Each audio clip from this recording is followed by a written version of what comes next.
Hello, hello, good evening. And with the first overall pick in the 2024 HBCU draft, Marcus Green, Kelvin Rozier, Bryan Fulford. What up, fellas? How y'all Man, you doing just tonight? reminded me. That's right. Better get your TVs queued up. Get your TVs queued up. It's right there too. Marcus trying to slide away. Go ahead, slide away real quick and get your TVs. I can look to the side real quick. I just got to turn it on.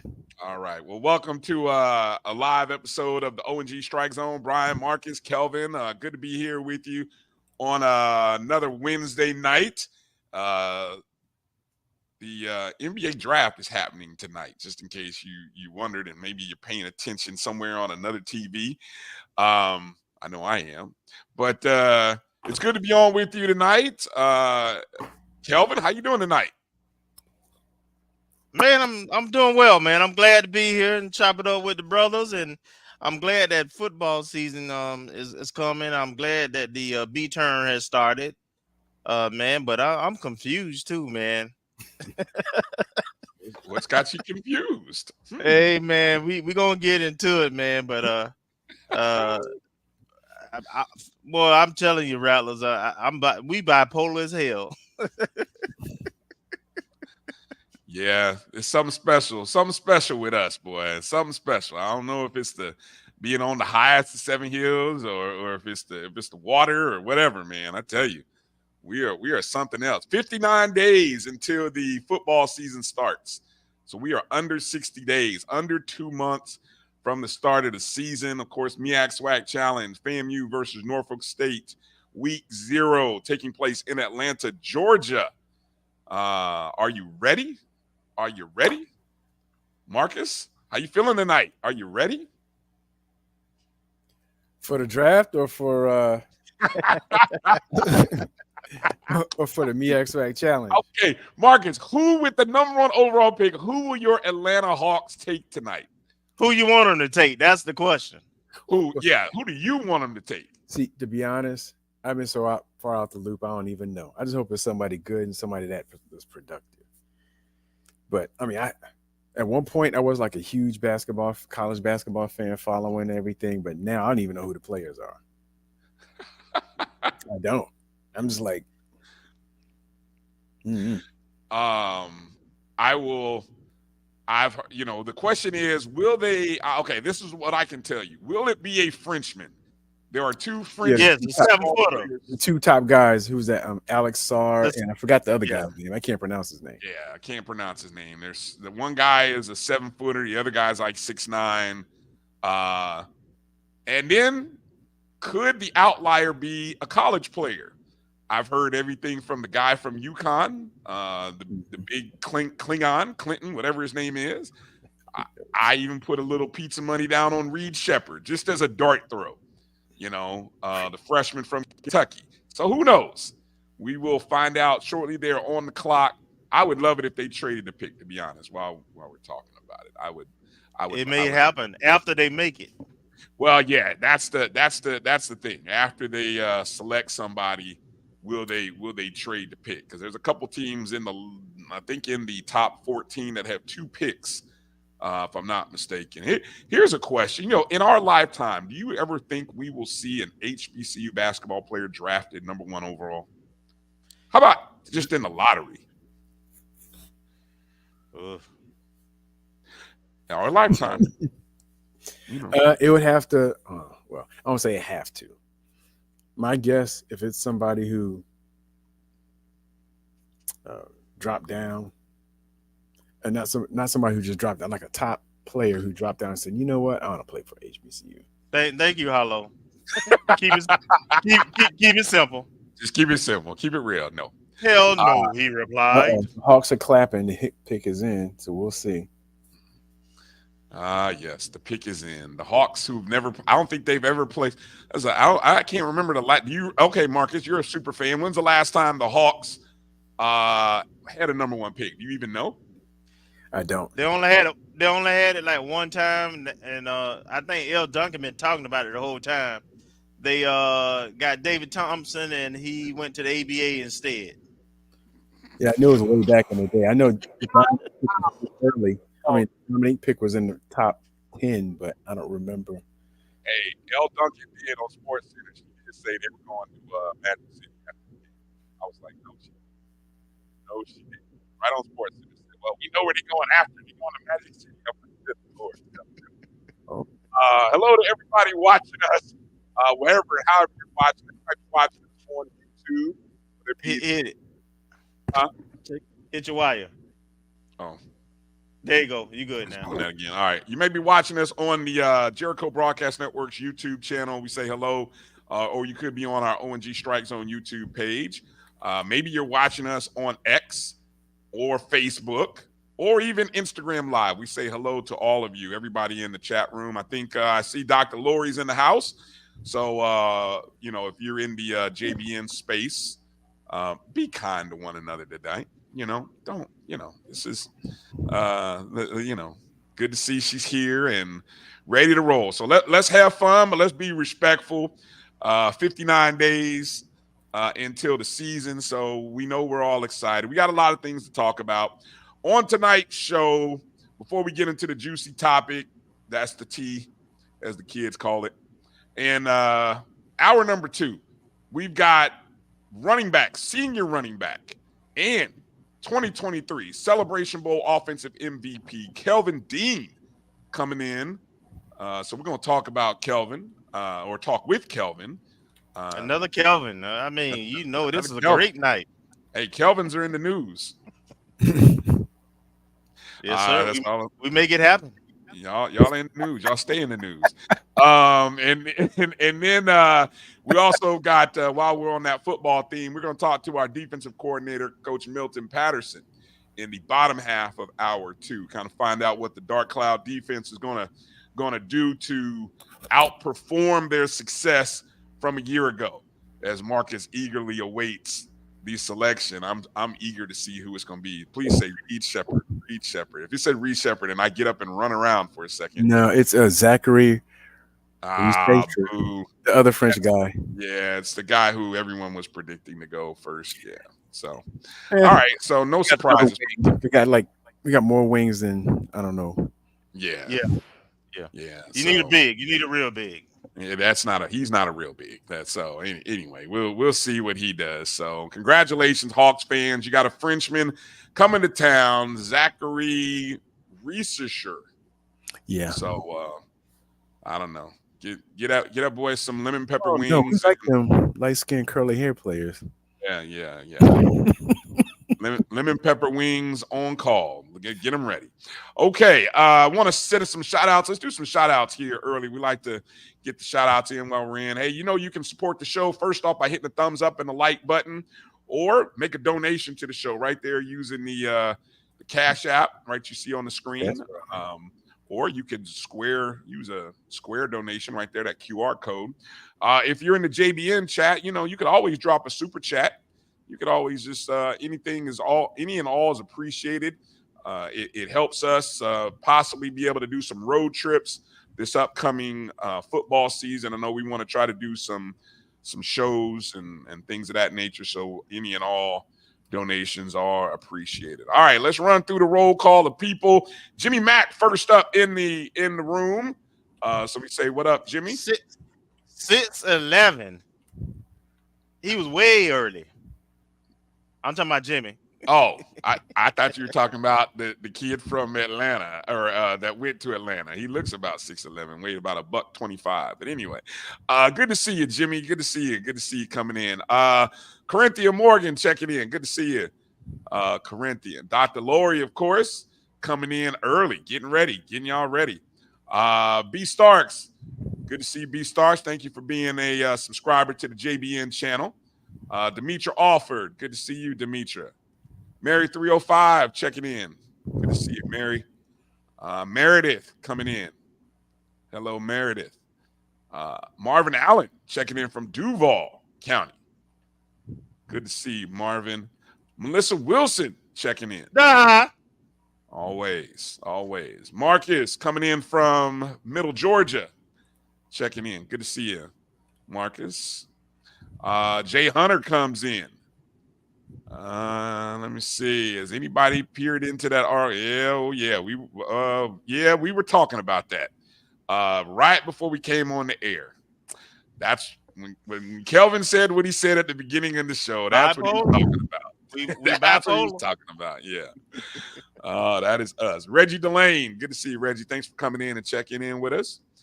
Tamara T. Hello, another JBN subscriber. We thank you, Tamara, for coming in, being a subscriber.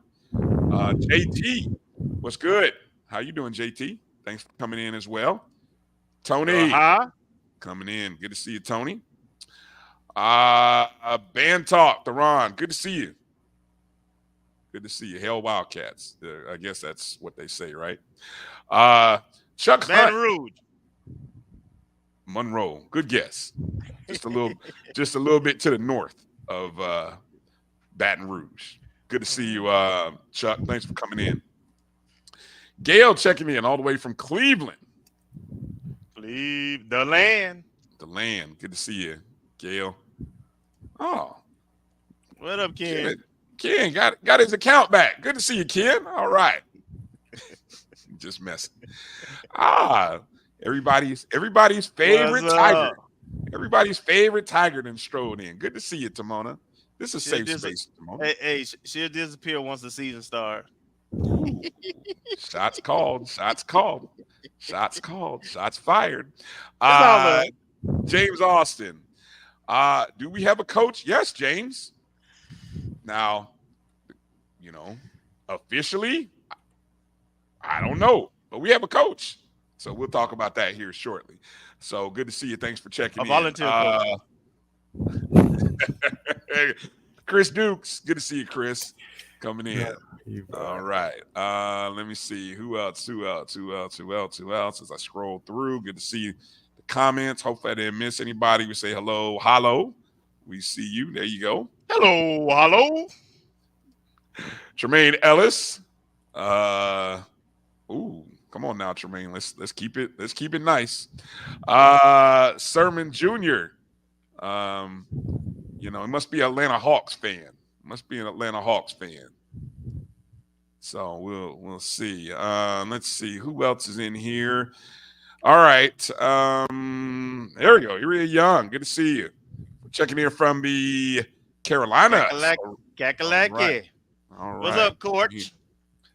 I appreciate you, Timona. Thank you. Appreciate you coming in and supporting. I appreciate you. As Dr. Lori said, she don't play about them Rattlers, but you already know. Good to see you, Doc. Thank you again for all you do coming in. Alice McCullough checking in from Palm Beach. 561. Good to see you. Edwin Moore. All right, let me see. Waiting to take some family pictures. Okay. Well, I appreciate you, Edwin. Thank you for stopping in. All right, Deke. All right. Fan Talk. Appreciate you, man. Thank you for the support. Always appreciate it. Much love. Appreciate it. Much appreciated. Mr. Campbell checking in. Good to see you. What's going on, Real? Good to see you checking in. All righty. And I think we've got it covered. Dr. Strachan coming in. Kerry Daniels. Let me see. Anybody look like I missed? Jens P checking in.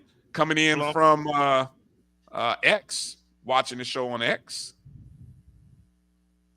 Plum Food. Oh man, I don't have that ready. Coach Green coming in. You gotta, you know what, Kelvin? You gotta remind me like a day or two before the show. You always tell me on the day of the show after we get started. Keith, appreciate you, Keith. Remind everybody, get those thumbs up, hit the like button. Do me a favor, appreciate you. I think I got everybody. Anybody I missed? Woo! Tamara T, man, bless you. Thank you, Tamara T. We appreciate you. Thank you. All right. That's love. Appreciate you. Ashley C checking in. What's up, Ash? Fang Exchange. Hashtag Fang Exchange. Make sure to drop the Twitter handle in the chat room, Ashley. So that way people can make sure you're following. Looking forward to seeing what the Fang Exchange is going to be dropping here pretty soon and let us know what's going on. Okay. Well, Road dog. did I miss Mike? I didn't see Mike. Was he in there? Oh, there we go. Yeah. Mike. Okay. Good to see you, Mike. Thanks for checking in. Okay. Well, Coach Patrick Crary II, well, it's official. It was official.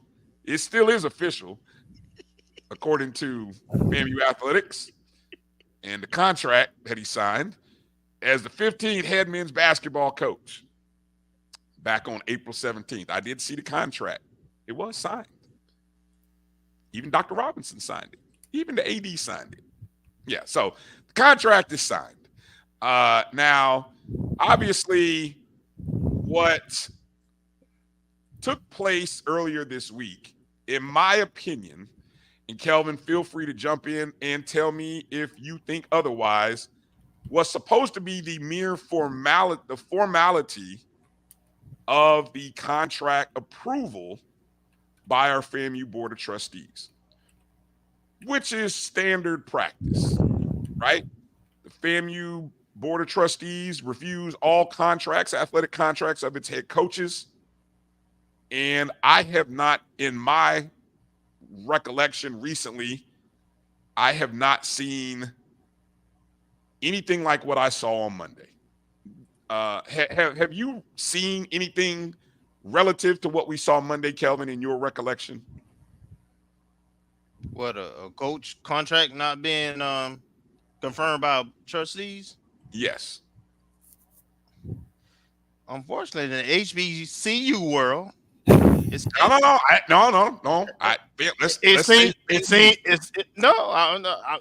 In the HBCU world, that's FAMU included. It seems to be happening a lot. It seems to happen. It does, doesn't it? It does. And I do agree with you that it should have been a formality, but there's a reason for it, though. Yeah. So again, Coach Crary, again, when he was officially announced, we were actually on the show. We got beat on the breaking news by about 30 minutes or so, if I recall. But just some of the background on Coach. All right. I mean, Coach is a young guy in his 40s, early 40s. Comes from a program out of the South Florida area, and previously in the Washington D.C. area.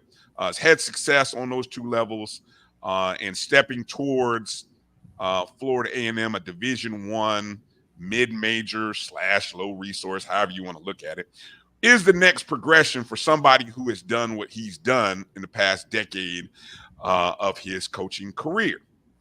Again, all of this was signed on April 17th. But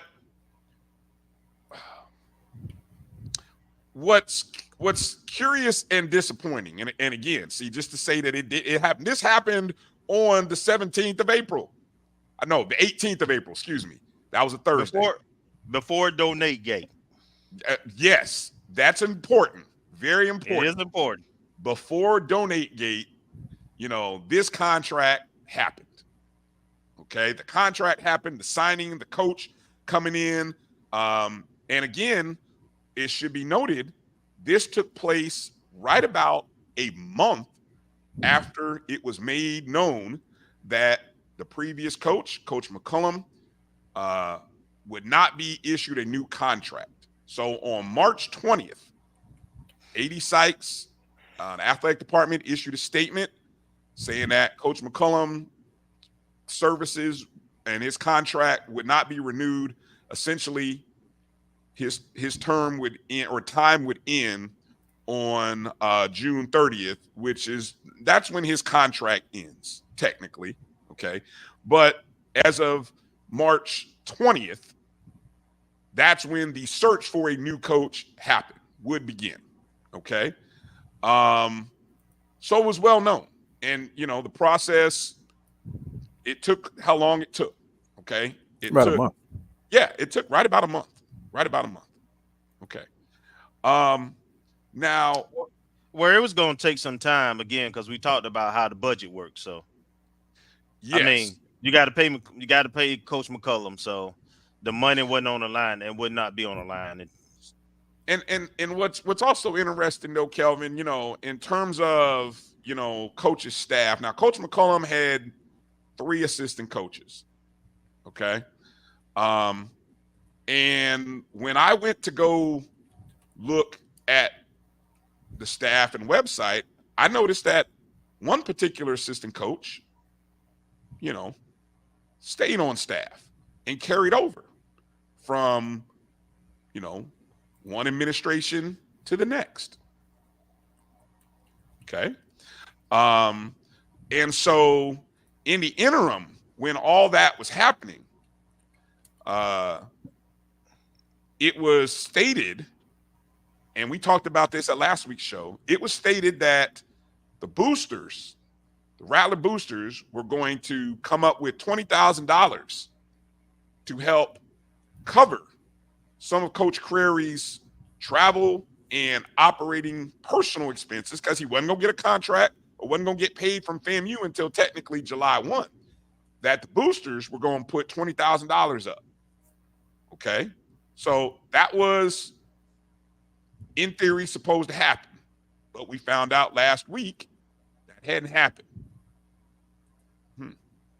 And you would think, Kelvin, well, let me not put words in anyone's mouth. I was of the thought going in to this meeting on Monday that might be talked about. But what ended up being talked about, I think, was the result of a news report, and a letter from a prominent parent of a basketball player on the team. And I think as a result of that letter, the Board of Trustees seemed to go into Monday's meeting with, as they might say, red flags, concerns, which to me, it just came out of left field. Okay, we'll get into all of that in just a second. But here I'm going to put together a little timeline of what we know. Okay. The timeline of events leading from March 20th, when Coach McCullum's contract was not renewed. Okay. On April 17th, we had a new coach that was announced. The 18th was the press conference. The contract was signed by the AD, General Counsel, and President Robinson. According to the letter by Reverend Julius McAllister, who is the parent of a player on the team from last season, it was stated in his letter that on April 27th, which was a Saturday, that the coach called players and that they would not be granted a roster spot. Okay. We'll talk about some particulars within that letter, which I don't think are accurate, but in the letter says that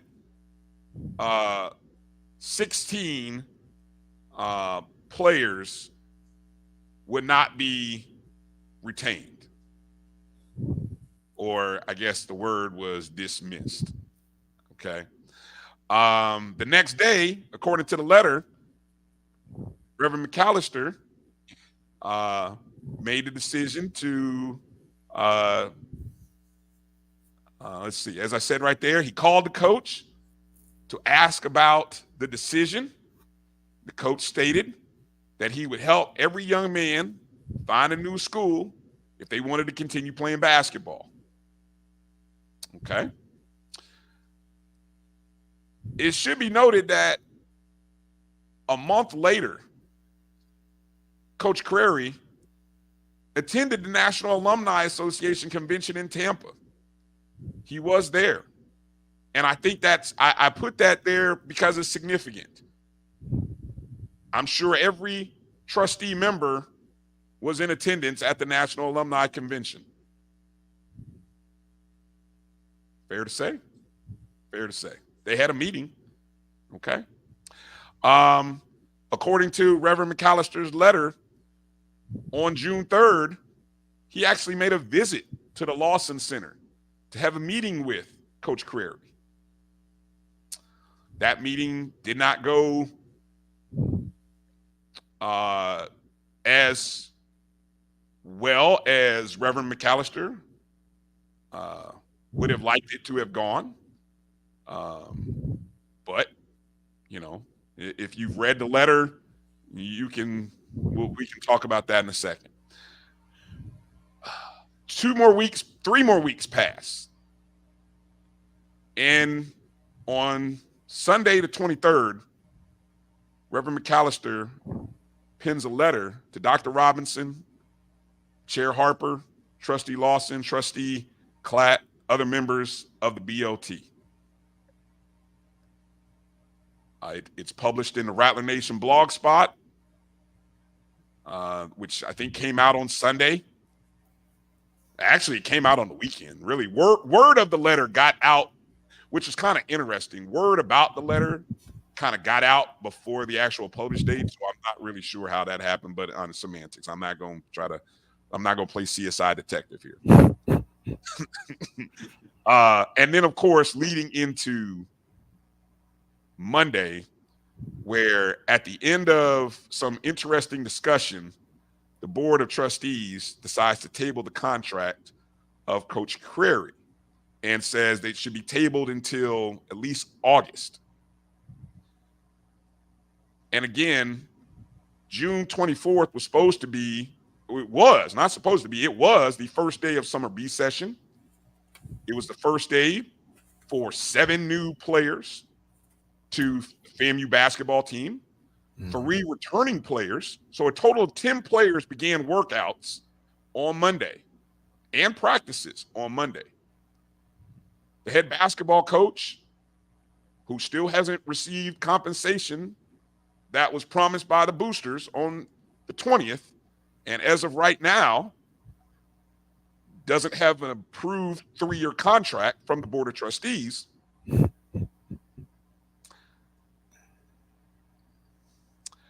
And that's where we sit on a Wednesday. Now, all right. Did I lay that out pretty well? Yeah, that's pretty much facts, right? For the most part, yeah. Facts. Yeah, one other thing I would add, Brian, I don't know if you want to include it, but Sure. for men's basketball, the end of the transfer portal window was May 1st. Correct. And what I don't know, I know for football, they do it. I don't know if it's across all sports or basketball specifically, that when there's a change in coaches, there's like a 30-day window. That's an exception to the normal transfer window. So I don't know if that comes into play or if that clock started ticking for the 30 days when McCollum was not returned, when there was announced that he would not be returning, or if it was, I don't know when that clock starts. I don't know if that comes into play too. I will add one more carrot also, and that is that if you're not going to renew a player on an athletic scholarship, that it has to be in writing. It has to be signed off by the sports administrator, I think, and it's in compliance, and it has to be filed. So there's a process to not renewing student athletes, even on a year-to-year basis. There are ways, there are exceptions, like if people don't go to class and some other, get in trouble. There are some ways where you can rescind that scholarship within a year, but typically the process is year to year. And if you're not going to renew, students do have some rights, and there's a process that has to happen. And typically that process doesn't involve a volunteer. Typically it's a person who's a paid coach or administrator. Right. Now it's funny you mentioned about being something put in writing. My sources tell me that there is written communication to every individual who would not be returning to the team. Okay. Now we know how information gets out. I'm sure that will eventually show up.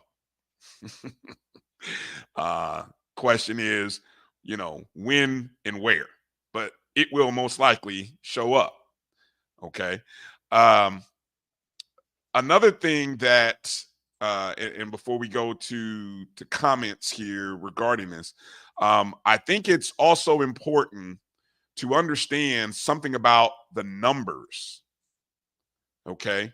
Because in doing a little investigation this morning, okay, there were 19 players on the 2023-24 FAMU basketball team, right? 13 scholarship, I believe 6 non-scholarship players. Okay.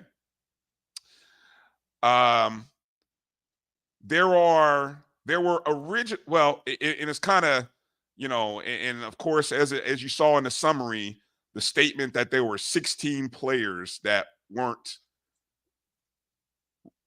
or I guess 16 players that were dismissed, right?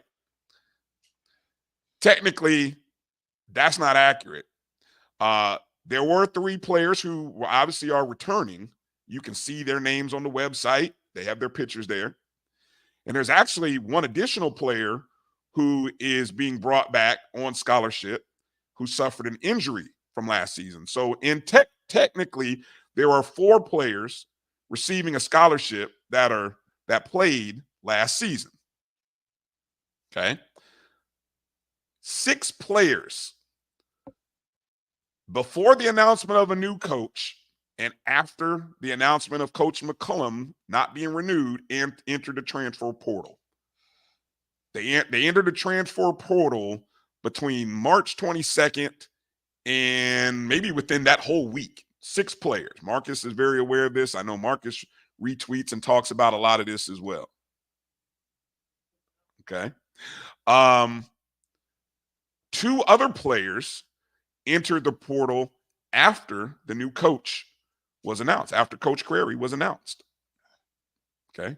So right now we have a total of, what's that total? That's 8 players who have said they're going into the transfer portal.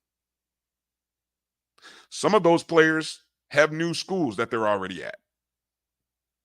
Some of them don't. One particular player, a key contributor on the team, has no more eligibility and is actually graduating.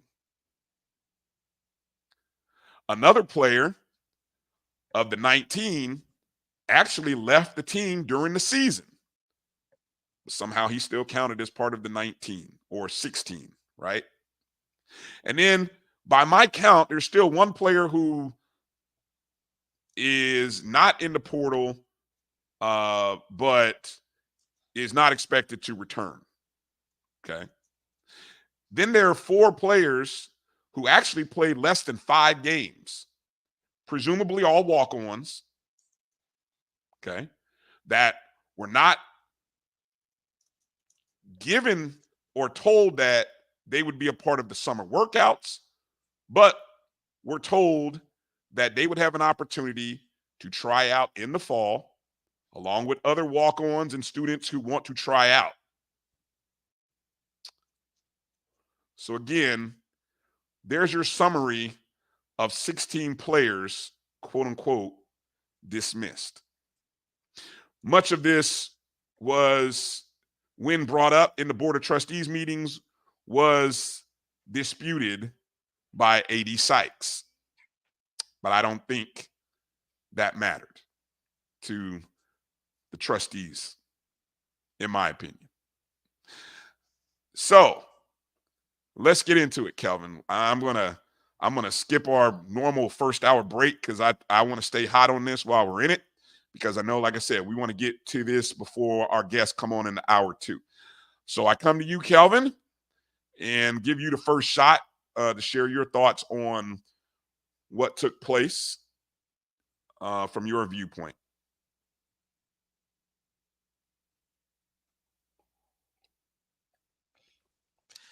So let me say, first of all, Coach Creary, welcome to FAMU.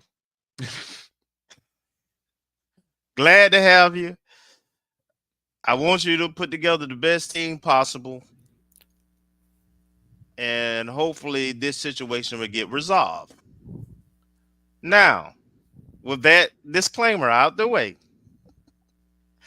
the first comment I have is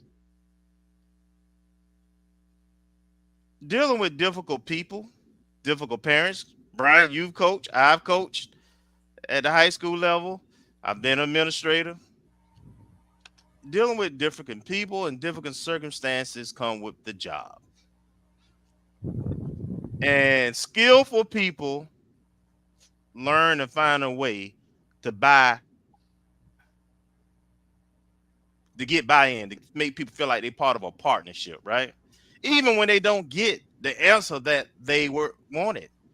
I dealt with it as an administrator. You don't think on game day football, all those folks who say they know the president and they know this person and they feel entitled that they didn't try to use that influence and threaten your job and everything else? It happens.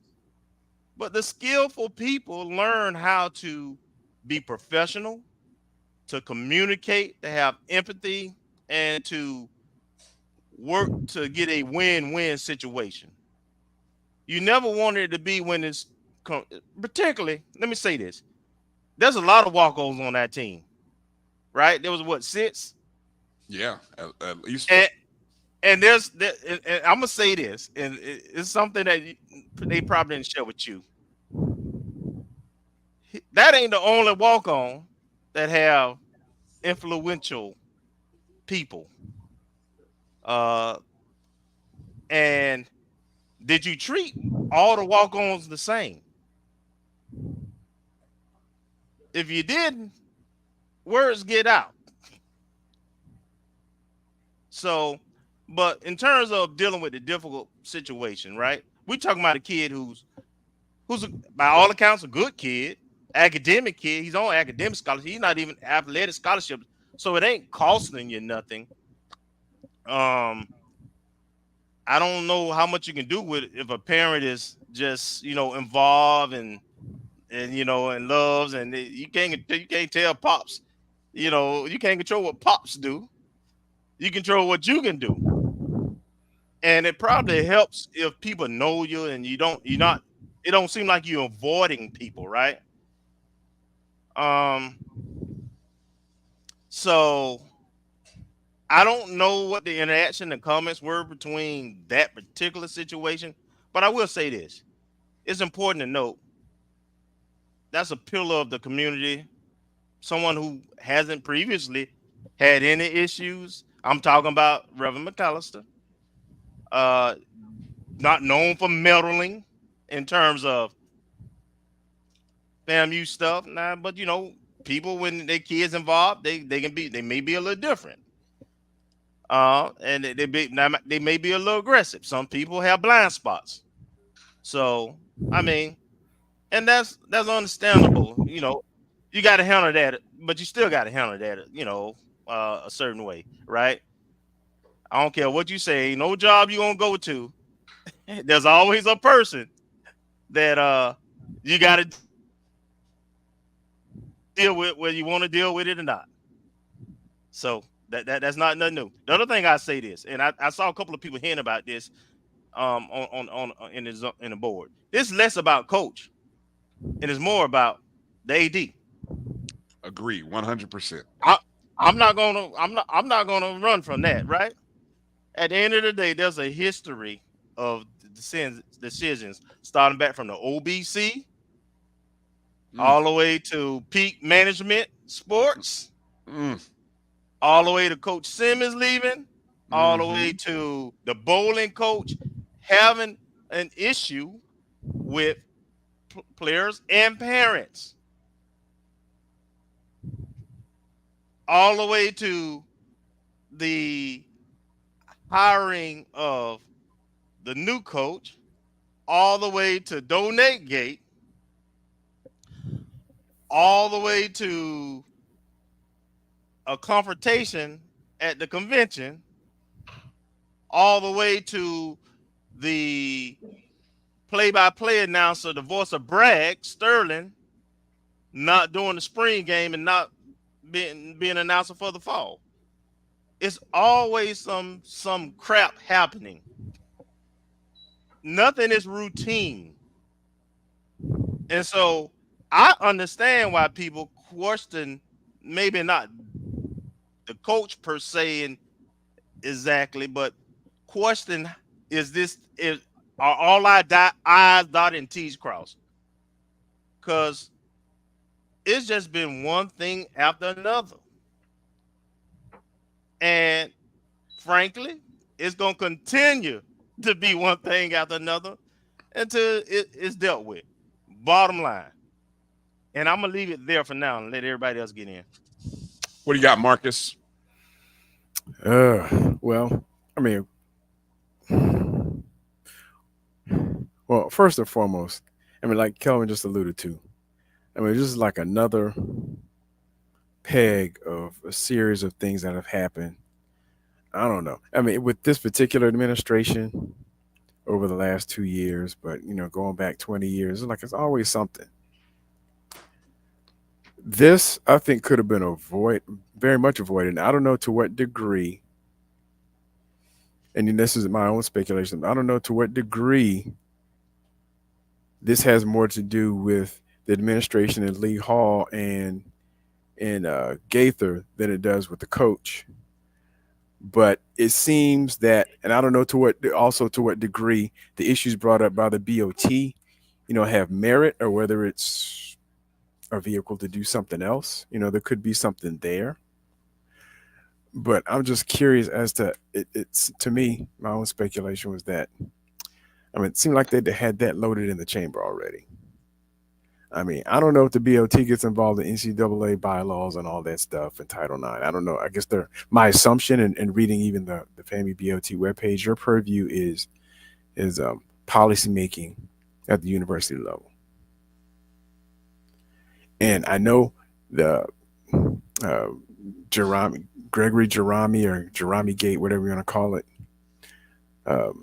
probably heighten their awareness and maybe turn up the screws and asking a little bit more detailed questions, because once again, now you put the BOT in a position where they're signing off on something and they're going to want extra details. Just like, someone gets in trouble or lies to you, you're going to have that extra level of detail to make sure that you're not getting fooled twice.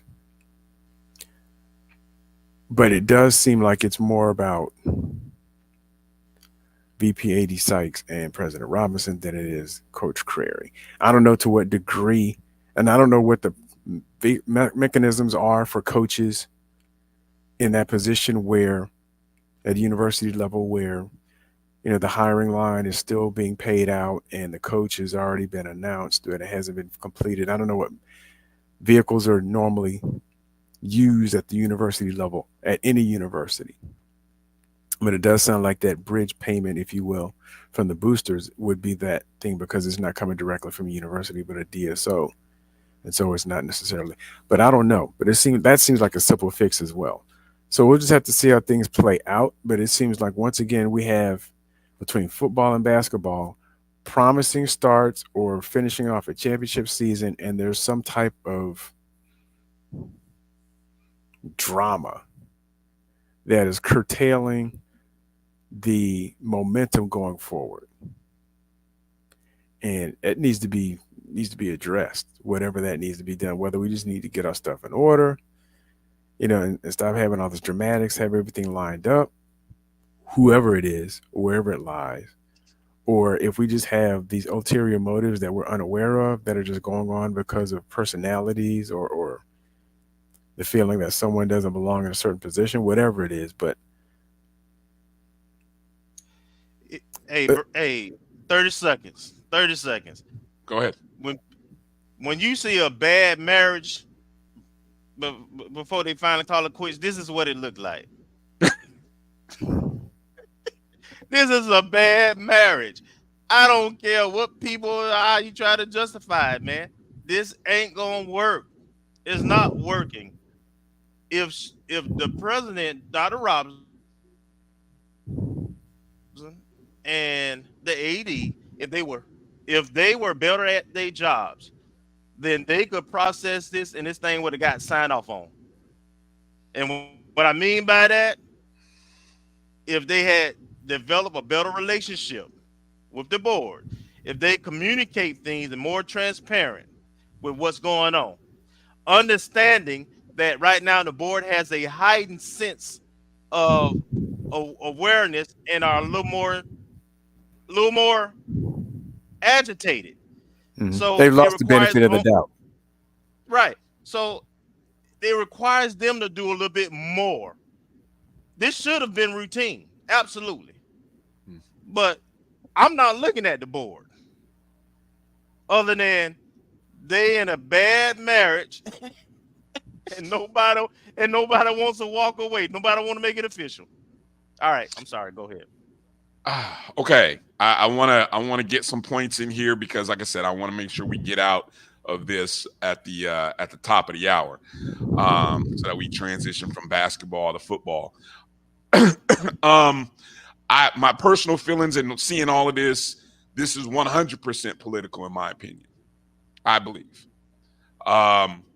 because some of the things that were quoted and shout out to Gerald Thomas, GT3 of the Democrat. And even I know Allison Posey was tweeting, but live tweeting and even doing the story. There's some things that some of the board members, trustees are asking that just are head scratching to me. Absolutely head scratching in this process. Again, the coach has been in the role since the 17th of April. He was at the National Alumni Convention. No one met the man. He was not. He was in no spaces being introduced to trustee members. Nobody, because if you listen to some of the quotes, the trustees were like, I don't know who he is. I didn't know where he came from. How did he get here? None of that was, that's amazing. That's amazing if that happened. Okay. To me, right? Trustee Gibbons, as quoted by GT3, suggests to push back the contract approval or not hire him. Says there's not enough information regarding Crairy's salary being tripled, and details of the voluntary agreement. Okay, wait a minute. Being tripled? Being tripled. The Gibbons says, quote, this is from the Tallahassee Democrat article, quote, we don't know now listen to this. We don't know the process, the individuals, and can't get a clear answer on if this person's salary has been tripled. I've never seen where a head coach in a volunteer status comes in without a contract. This brings red flags to my mind. We should push this back or not hire this person. This is the chair of the DSO and Athletics Committee. AD Sykes informed Trustee Gibbons that Coach Crairy's previous contract, where he was the head coach and an assistant athletic director, was about $95,000. Okay. Not that should even matter. That part. Not that it should matter. Exactly. But the rest of it. But he doesn't know the process. He doesn't know the process. Really? You don't know the process. You don't, Okay, I'm not gonna go there. The contract which he's being offered, $150,000, is the same dollar value that Coach McCollum received in 2017 and when he was extended in 2021. The same $150,000 base. Now, there may have been escalators and extra bonuses that were different, but the contract is the exact same. You can go look it up. $150,000 a year. That's what he's getting. Same damn contract. Nothing new. There's nothing new. But I don't know. Trustee Gibbons, the chair of the athletics committee, didn't know the process, didn't know all this was happening. Okay. Another interesting, Trustee Lawson. Now, it was Trustee Lawson motion to saying that discussion should be tabled. He said due process wasn't allowed. He wants to know the outcome of 16 players. I just told you what about the 16. Where do you think Trustee Lawson got information about 16 players from? Okay. But again, bad information given leads to a statement by Trustee Lawson. Okay. And then he brings up a potential Title IX NCAA violation. I don't understand that. But again, you know, our athletic director had a history in compliance. I read that to say, if you're asking this question, you're questioning her knowledge and her ability to do her job. Isn't that what, is that, anybody read anything different into that? Absolutely. That's what I read. Lawson says, quote from the Democrat article, at this point, given where we are and the concerns, look at this part. We all have about the process. You all have issues with the process and the need for more information. So everybody on that committee, Trustee Gibbons, Trustee Perry, Crossman, Figures, May, Stone, Washington, and White, you all have issues with the process? Is this process Bryan? Yes. Bryan, did we not hear the same thing from the board as well as the committee that was over the football process? Ding. It ain't the only point I'm making. I'm not choosing sides, but this is not the first time that this has been stated. Same thing with that donate gate contract. And so I mean, to me, those are self-inflicted wounds. You can't let people go into meetings and have the ability to state that and to be true. After the history of just this year. All right. So again, there's your summary of the 16 players, where technically it's 15. Again, eight of them were in the portal. 6 of them in the portal before the new coach was even named. Okay. That's just there. Okay. I'm just going to stay away from the whole Reverend McAllister letter, because again, as a understanding, having been a coach, or as a coach who has dealt with parents, I get it. I understand he sees things rolling as a parent. Okay. And again, if you're a new coach, I mean, we're talking about the walk-on process is what it is. That players will have an opportunity in the fall to try out. There are 3 players. What's not even mentioned in that group is that 3 players are still going to be on scholarship. So that, and this is again going back to this group. Okay, of the 15 players. No, let me rephrase that. 14, because one of those 15 left the team.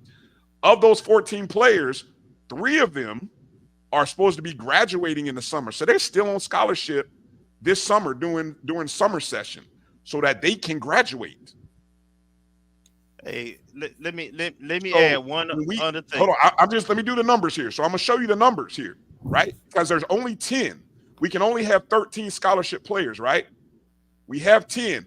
Those are the 3 that are right now holding a scholarship spot that they're not going to be coming back in the fall, but they're still on scholarship so that they can graduate. There's your 13 players. 7 new, 3 active returners, 3 on scholarship to graduate. Go ahead, Kelvin.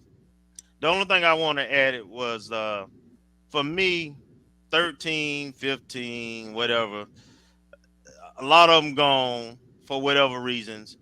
If the coach chose to, he could have reached back out to those guys who were in the portal who hadn't committed nowhere and bring them back. I'm sure just like all coaches do when they come on board, he talked to the staff that was there and asked their opinion and probably got some advice. As a matter of fact, I know he got some advice on maybe not who to keep, but who not to keep.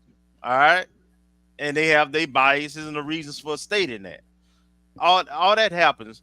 So that part of it is just like the tripling of the salary, even though let's make a distinction. He had a salary. Part of his salary was for coaching. Part of it was for being an AD at where he was. So that's where that total number come from. Technically, not that it matters. It's tripled if you just if you just count his coaching salary. But it's neither here nor there. But what I want to say this about the kids, because we got an athlete getting ready to come on, and in the comments about we were 6 and 23.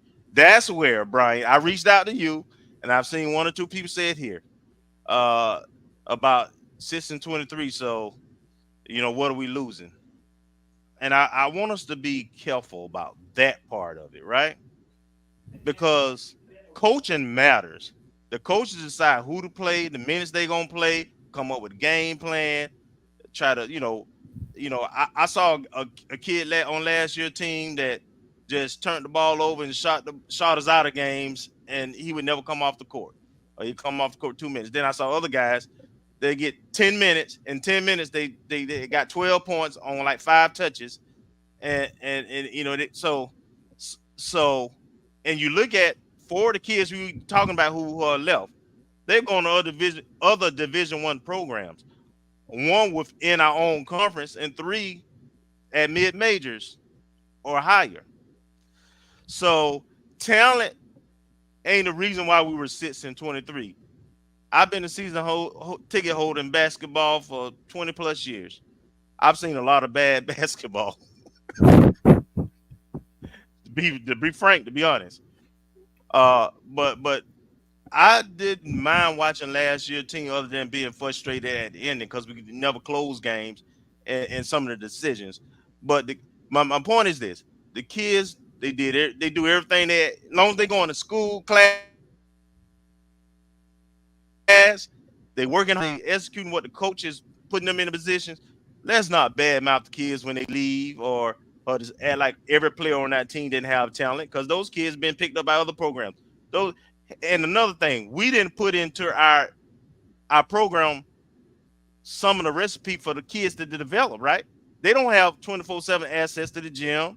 They don't have a nutrition table per se. They don't have some of the things that other programs have, which also can play into development. So while the coach has a right to bring in whoever he wants, the kids who were here, they wanted to be here. They wore that orange and green proudly. They did what they're supposed to do. So let's not disparage them for last season record. All right. With that said, we'll put a pin in the conversation regarding this. I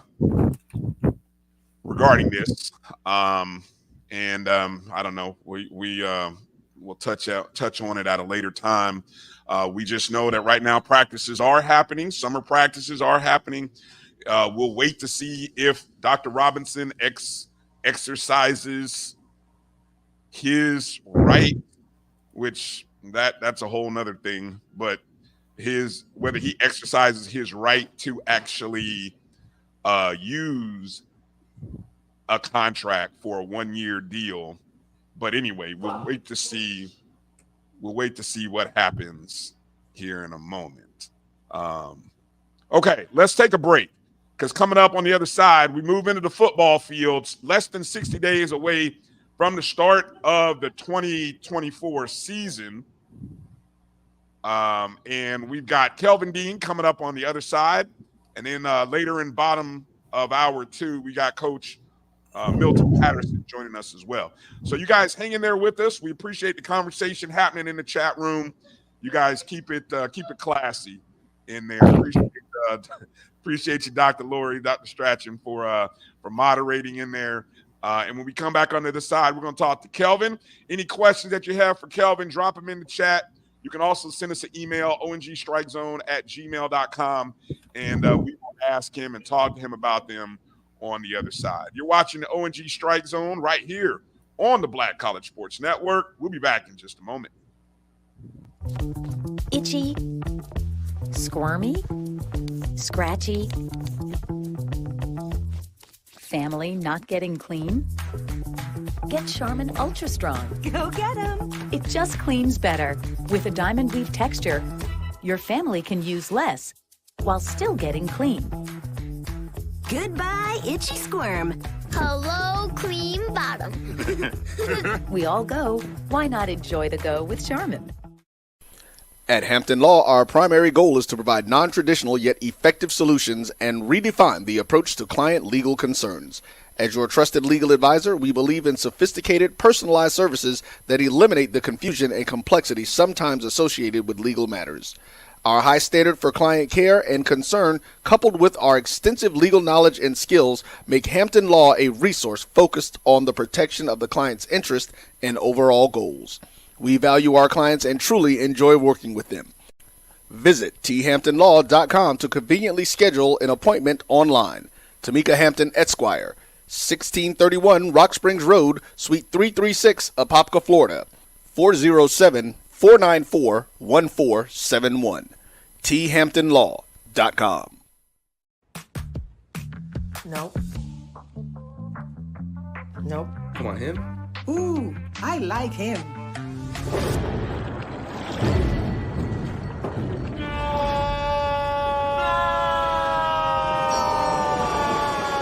Quick, the quicker picker-upper. Bounty picks up messes quicker, and each sheet is 2 times more absorbent, so you can use less. He's an 8. He's a 9. Bounty, the quicker picker-upper. From novice to aficionado, find yourself here. High quality cigars plus personal customer service. Slow Burn is Waco's only mobile cigar lounge, featuring a meticulous, curated collection of premium cigars. Visit our website, www.slowburnwaco.com. That's www.slowburnwaco.com. When it comes to professional learning, teachers deserve better. From the leader in online learning, Stride brings you the Stride Professional Development Center, an on-demand library of mobile-friendly courses that gives teachers choice and flexibility, allowing them to learn anytime and anywhere. Our dynamic courses provide bite-sized learning and help educators advance their knowledge while also gaining professional development hours. It's time you take charge of your learning. Visit us today to get started.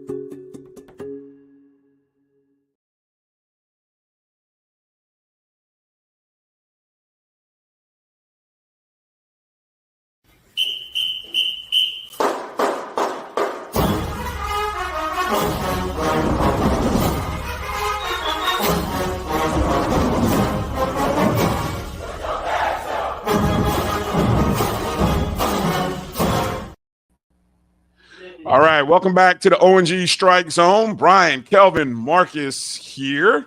Want to thank everybody for coming in, watching the show. Want to give a shout out. Appreciate you, Theron, Band Talk coming in, matching that donation from Tamara T. We appreciate it. Make sure to hit the thumbs up and the like button. However you're watching the show. If you're watching the show on Facebook, hit the like button. If you're watching on YouTube, hit the thumbs up button. Hopefully everybody in the chat room is behaving to some degree. With I know. Just be kind. Don't get blocked and don't block anybody. We just everyone be kumbaya. It's all good. We'll be okay. Everybody, less than 60 days from the start of football season, and coming up is our next guest right here. That man right there, the 2023 Celebration Bowl offensive MVP, Coming in to check in is that man right here. His name is Kelvin Dean Jr. Kelvin, how you doing, my man? Good to have you on the show. Appreciate y'all having me, man. How y'all doing tonight? Hey, man, we're Doing doing good. well. We're doing Glad well. to have. Glad to have another Kelvin on the show. Oh yeah, man. Hey, you don't see too many of us, man. So hey, I'm glad to That's see you. right. Yeah. Well, hey, we are less than 60 days from the start of the 2024 football season. A lot of excitement in the air. And we got a lot of different directions we could go with you, but let's just kind of talk about, let's start by just kind of talking, how are you doing? How was the spring for you? How has the start of summer workouts been for you and the team?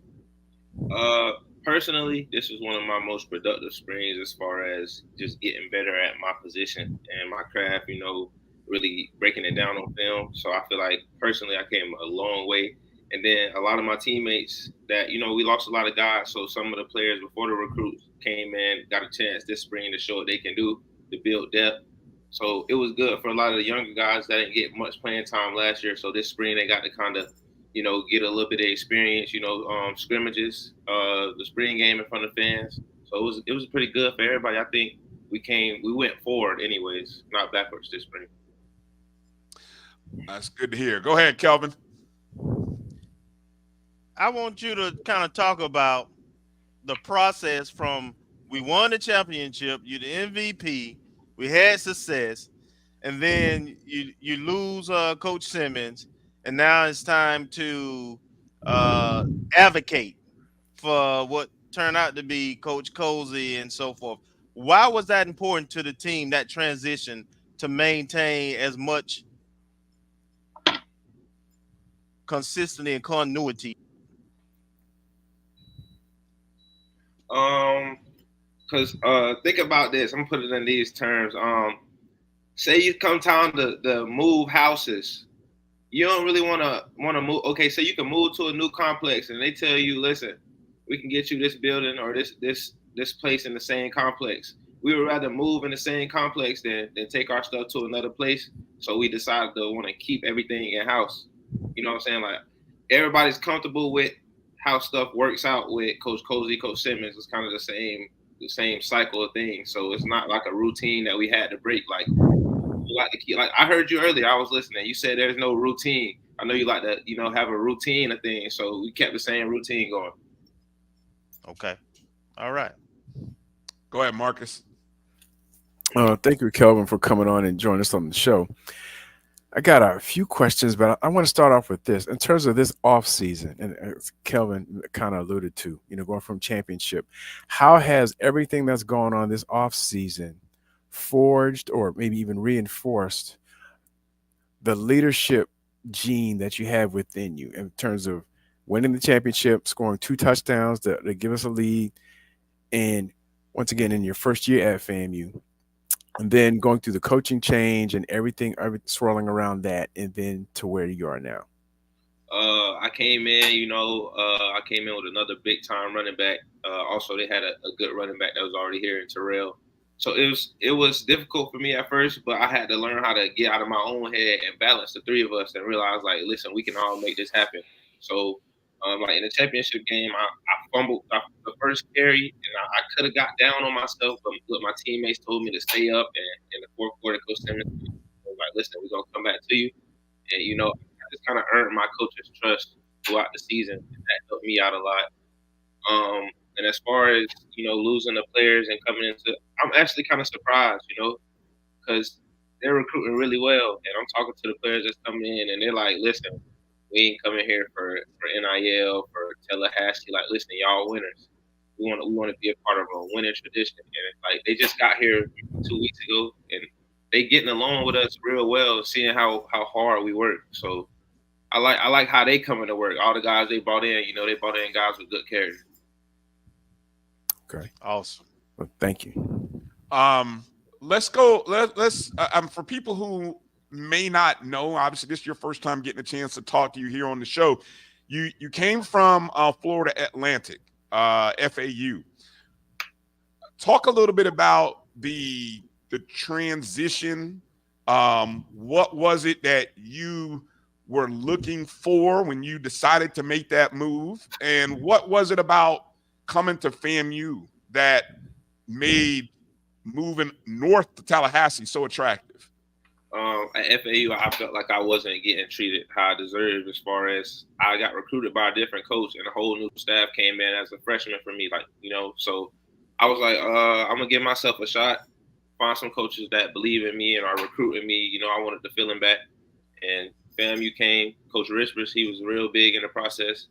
Also, it's an hour from home, and it wouldn't be hard for my parents to travel back and forth to the games. It was kind of hard, them traveling 7 hours to see me play. So also, I felt like I could make an impact on the team. I liked the way the things were trending for the team. So all that played a part in my process of coming here, and just the coaches believing in me and giving me the opportunity to show what I could do. Okay, that's nice. And so when you obviously having now moved into this past year, are there certain guys that you've been able to help in their process? Because as you just mentioned, I mean, we've got probably close to 30 some, transfers. One of the largest number of former FBS players on the team. What have you been able to be sort of a guide or maybe an inspiration, for a lack of a better word, for some new guys?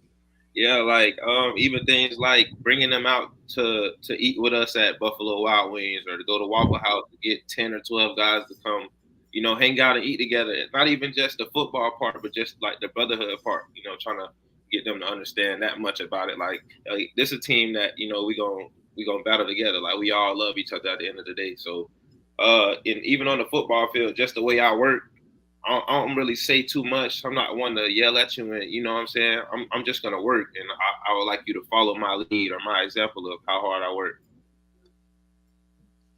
All right. Go ahead, Kelvin. So we had a very experienced team last year, a very deep team. We still got a lot of core pieces like yourself who are returning, but we're also adding a lot of pieces. What are some of the keys you see for us to run it back? Because that's the theme here, to run it back. So what are some things you're looking for, and what you think needs to happen for that to happen?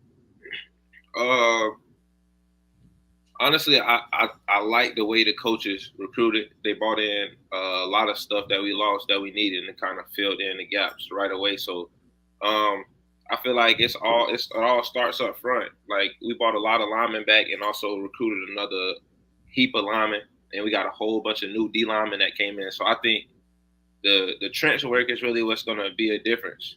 Like, how long can our big boys go, or how much movement can we get off the line, or how can we dominate the trenches? I think skill wise, we're gonna be real good skill wise. Like, every skill position we got is super loaded. So I know I just want to see us dominate in the trenches. Go ahead, Marcus. All right, Kelvin. Tell us about the running back room. What is your outlook? Because I know last year we had a mix of speed, power, and steadiness. So what's your projection of the running back room this year, based on some of the returning personnel and the new personnel that's coming in? I think it's just as explosive. We got young guys like Rashad Quinn and Bo Somerset. Rashad Quinn can be a power guy for us, hash to hash guy inside the tackles. Bo Somerset, he can also do some of the stuff I can do, kind of skill set wise. Get in the slot, run the wheel routes that I run. So that'd be good for him to learn under me for the future. And then the new running back we just brought in, we got two actually. They look real good. The guy from Miami, he's gonna be more of our power guy, I believe, like short yardage. And I think he'll fill in right where he needs to. So I think the room will be just as explosive as last year, especially if we amp it up on the carries with the big old line we bringing in. All right. Well, thank you. Are we still using is it still the tote gang? Nah, man. We call ourselves Zone 6 because we trying to get in the end zone for 6 every time. Zone 6. There it is, ladies and gentlemen. Zone 6. All right. Good to know. Zone 6. All right. Let me go to a few questions that some people have sent in to us. Melissa Wilson sends in a question. Which SWAC team are you most excited to play against this year? What SWAC team are you most excited to play this upcoming year? In no way am I dissing the other SWAC schools or any opponent, but I'm excited to go to Mississippi and see how it is at Jackson State, or maybe Alabama State. I think it's their homecoming. Those will be two pretty huge away games. Should be packed crowd. So I'm really excited to see how we hold up under some pressure. Yeah. I think Rattler Nation will be excited as well. So that's a good 1-2 combo. Great road games. I know we're looking forward to going to them, and I know a lot of Rattlers are as well. Okay. Let's see. EA puts one in the chat room. Says, besides your pass catching skills, how do you feel you have improved your pass blocking? I feel good about it simply because I feel like I got stronger this offseason. I gained a couple of needed pounds. So now I'm ready to step in and take whatever linebacker's coming. That just all comes with the process and learning from my coach to think and taking coaching and things that he teaches me to do. I just got to put them on the field or put them on tape. So I feel good. It's all a process, but I'm working. I'm definitely working on my strength and my pass blocking every day. Right. Okay. Good stuff. Let me see. I got a question here from Tony. Tony asked if you are related to Amp Lee that attended FSU from Chipley, Florida. Actually, I am. That's so my mom's aunt, her son he's Trent Forrest. He's in the NBA. He plays for the Hawks right now. My mom's aunt, Amp, is her brother, so he's my mom's uncle, which would make him like some type of uncle for me, and however you call it, you know what I'm saying? But we related somewhere down the line. Somehow he's family, right? That's it. I was talking to Florida State a while back when I was in high school, and they would say like, "You run just like him." And all I'm trying to do is catch his legacy and become one of the greatest from my city, just like him. That's what's up. Amp, I think we were. I don't want to date myself here. I think Amp was. I remember the name. Was he early 90s when he was at State? Yeah. Was that? Yeah. Yes. Okay, that's what I thought. I remember the name. He played with Charlie Ward, or was that before? I want to say a little before. Okay. I mean, he might have had one season with him, but I think it was before. Okay. I remember. Okay. Let me see. Now another question, because obviously let me see. I know we had some people asking, and sadly, unfortunately, we know you dealt with a situation. You tweeted it out regarding an incident regarding your car. The championship ring was stolen. There was a great article I saw. Gerald Thomas kind of did an update. Can you update us with? You don't have to give us details, but maybe just where things are with what you're going through in the process of trying to get your ring back. I'm still searching, just talking with people, checking all the marketplaces and eBay and all that. Hopefully it comes up. If not, I talked to 80 Sykes. She's doing everything she can to help me get a replacement. So shout out to her for that. Also, if any people that know any car dealerships on here want to help me maybe get something worked out with a car dealership so I can have an alarm when my car door open, you know what I'm saying? I'm driving something a little old, but it is what it is. I'm thankful to be here. As long as, they ain't taking me away or hurting me, I can get the ring back. I know it's a crazy situation, but, I'm good. We're gonna make it work. I can't really take these problems on the field, so. Yeah. Well, I definitely. That's unfortunate, and like I said, it's got to take those valuables out of the car, and don't leave those. Unfortunately, even in safe places, stuff like that sadly is happening. So hopefully, you do. It turns up. I got a feeling it'll turn up though. It's a too hot item right now, and so I think the word is getting out. So hopefully it'll come. But shout out to 80 Sykes for even, getting into the process and trying to help you get a replacement. Let's see. Hold on, and Yeah. just like Kenya say, I put it out there right now. If I need to sponsor, I sponsor it, but we're gonna make sure Champion is represented. Oh yeah, yeah. About the ring.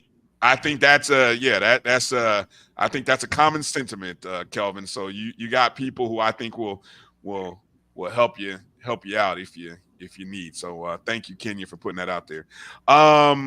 Before we get into some off the field stuff, Kelvin, Marcus, any more on the field football related questions? Because we want to talk about some of the stuff Kelvin's got going on off the field as well. No, let's go ahead and get into it.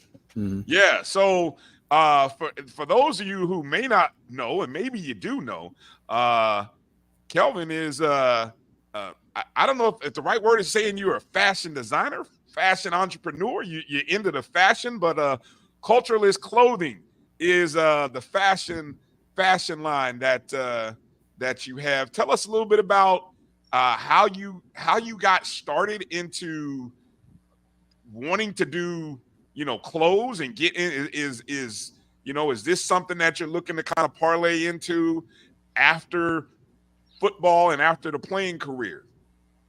I started this probably 5 years ago in 2019, and I just been kind of working to get it where I need to get it every year, trying to catch up with the trends to make sure that my stuff is fashionable for people. And so I'm starting to like increase in things I make. Like you see, these are a bunch of sweatpants, t-shirts, long sleeve shirts, beanies. I'm getting into more like denim stuff, jeans and shorts like that. So I'm just trying to keep up with the trends. But this is definitely something that I want to do like throughout my football career. I want to get this brand big enough to be some type of fashion brand, some type of high dollar brand. It's all a process. So it's not easy, but as a business owner, you just got to know that this type of stuff takes time. So what are some of your, or who maybe is a better way, who or what are some of your influences or your fashion influences? I follow a lot of NFL players on Instagram, and just the fashion and stuff that they wear. I'm like, wow, that looks good. Maybe I can make something like that for myself, or that others would like to wear. And it's a couple of my friends that dress really nice. And in this middle picture right here, you can see my cousin. That's the one that plays for the Hawks, Trent Forrest. So he's also a big inspiration when it comes to like fashion. I'm kind of just started picking up on the way that he dressed, and I figured like, okay, maybe other folks will want to dress like this too, since he's an NBA player. Hey, it's good. It's good to know people. So I mean, and there you can see folks right there. You can follow on Instagram at Cultureless Clothing, excuse me, on Instagram. And I know when you go to you can even to sign in and get the newsletter as well. Correct. Correct. I got some stuff that'll be dropping around July 4th. It's kind of themed for that, color wise. So stay tuned for that. It'll be coming out real soon.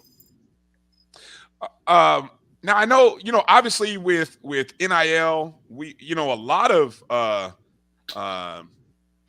student athletes like yourself, even some of your teammates are involved in doing certain fashion things. Has the NIL space been, how has it been beneficial to you in terms of getting a business off the ground? And maybe tell people what kind of lessons are you kind of learning through the process of being an entrepreneur? It holds me accountable. It's certain stuff that I absolutely have to do to make the NIL and things like that work. Helps me keep a strict schedule, especially when there's certain things I got to do, and also when I got football practice and stuff like that. So as far as NIL, like, it can help you get ahead. Like as far as it's basically an investment into my business. Like if I make any funds from it, I can put them into another order of clothes, and that can help me out as far as getting my sales out and getting more money back into my pockets. Also, I got a deal with Krispy Kreme that's going to be starting August 1st in Tallahassee. All the Krispy Kremes in Tallahassee, you can go get the Dean Dozen. It'll be discounted. It'll also help me out. I'm gonna try to promote this. I'm gonna try to have my parents get some dozens that come out there pregame out there on the front street, the back street, and have some of them for y'all. This would be a good thing. Everybody can help me out and go support August 1st. You can get you a Dean Dozen from Krispy Kreme. There it is. Krispy Kreme, boy, they own it, ain't they? Krispy Kreme is yeah. on it.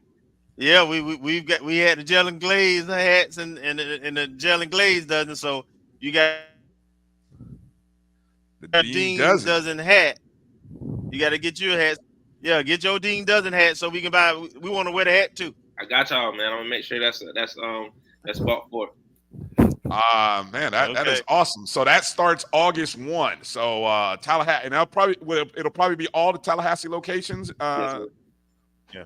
Okay, good stuff, man. Congratulations on that. Shout out to Krispy Kreme. Boy, I got my mouth watering thinking about it. Well, I ain't had a Krispy Kreme donut in like forever. Well, don't get one till August 1st, so you'll be wanting one real bad. you ain't got to tell me. You ain't got to tell me. I try to stay away from them, but yeah, no. When I come to Tallahassee, it's on. I definitely will make sure to get that Dean Dozen when I get to Tallahassee for sure. What other any other opportunities or any other NIL ventures that you're a part of or working on right now? Hot Works is a gym in Tallahassee. They gave me a good membership and stuff. I can go in there and train. It's good for. I like to travel a lot, so if I take a cruise or a trip with my girlfriend out of town, we can come back and sit in the sauna. Just sweat out the weekend or whatever we did during the trip.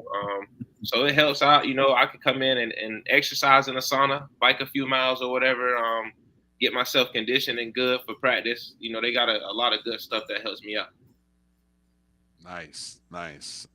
Good stuff. Just looking to see if there's any other thing. Any other final questions, Kelvin or Marcus, that you got? Now, I just want you to talk about Terrell Jennings and how that inspires you that now that he waited his turn, he shared carries pretty much his entire career. He gets his opportunity with an NFL squad, and he's made the most of it. What does that tell you, and how does that inspire you? I'm gonna be so honest. Like, he's one of the main reasons I was able to stay so balanced through the up and downs last season, even when everything wasn't going perfect, just because of his attitude towards how. They brought in 2 other running backs. He could have got down or wanted to leave, but he stayed through the process and fought through it. And so I knew that when he got picked up by the NFL, it was going to be a no-brainer that he would get the opportunity just because of how hard he worked when he was out there with us. So just seeing how he did that, it's a huge motivation. Like, you can make it from FAMU.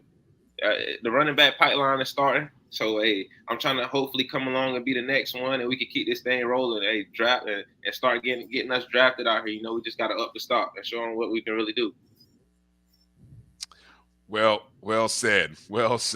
Marcus, anything? Nope. Just looking forward to the rest of the season coming up.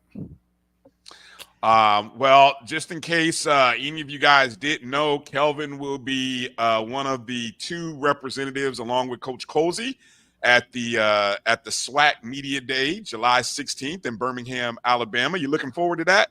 Man, I'm excited, man. Hey, this is one of the main reasons I came here to earn opportunities like this. So I'm just blessed to get this chance, man. Shout out to Coach Colsey and all the guys for trusting me as a leader of the team. Yeah, well, it should be good. I know Kelvin and myself, we will be there, so we'll get a chance to see you in person and chop it up with you. Yeah, we gotta take some pictures, man. I definitely gotta take a picture with the other Kelvin. You already know. See, look, there it is. It's done. It's done. It's done. Ain't that what the young people say? Say less.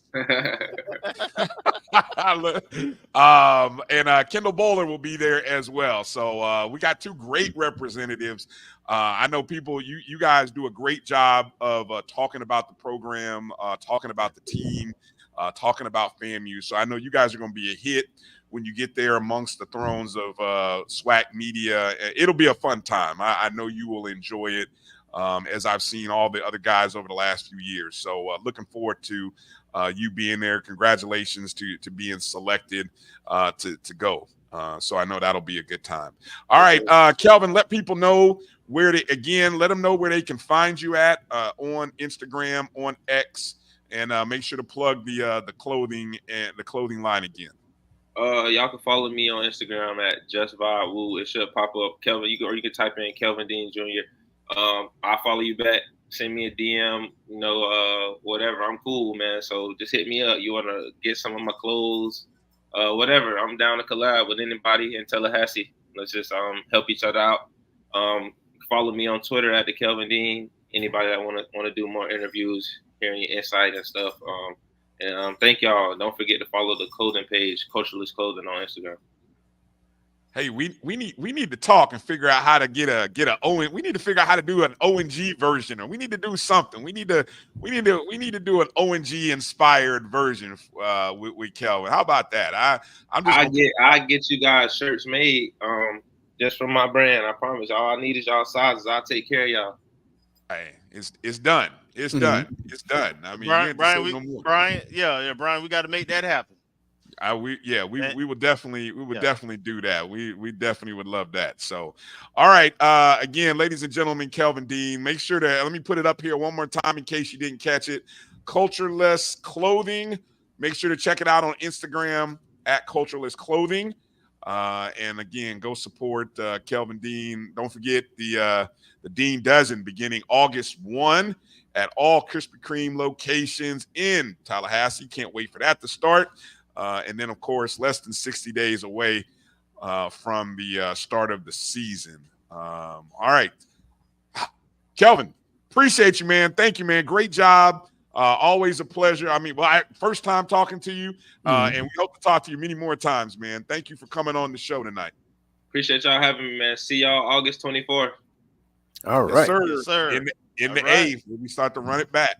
All right, good stuff. Well, hey, let's come back after this break. Let's talk to our defensive coordinator, Coach Milton Patterson, right here on the other side of this break.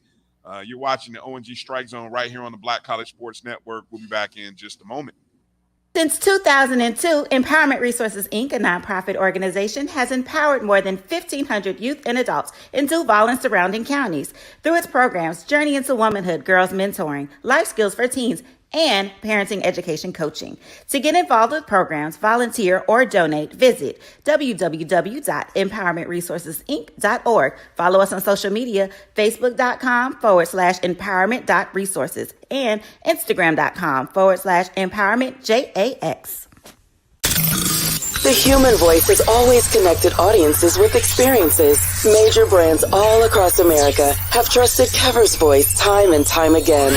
Conversational, powerhouse, intelligent, and sincere. That's the voice you need for your creative marketing process. KEAVERSVOICE.com. Kever's Voice, Kever's Voice, KeversVoice.com. Always on, all the time. Nope. Nope. Come on, him? Ooh, I like him.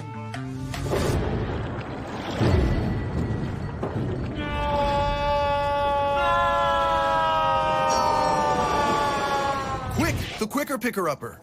Bounty picks up messes quicker, and each sheet is 2 times more absorbent, so you can use less. He's an 8. He's a 9. Bounty, the quicker picker-upper. From novice to aficionado, find yourself here. High quality cigars plus personal customer service.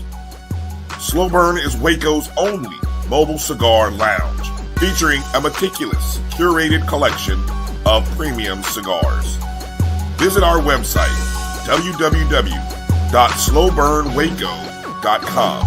That's www.slowburnwaco.com.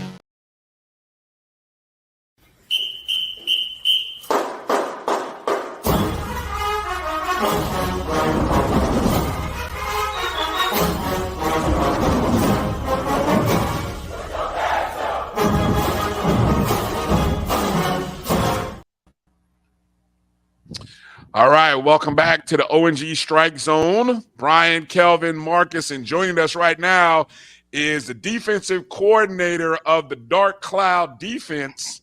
He is SWAC.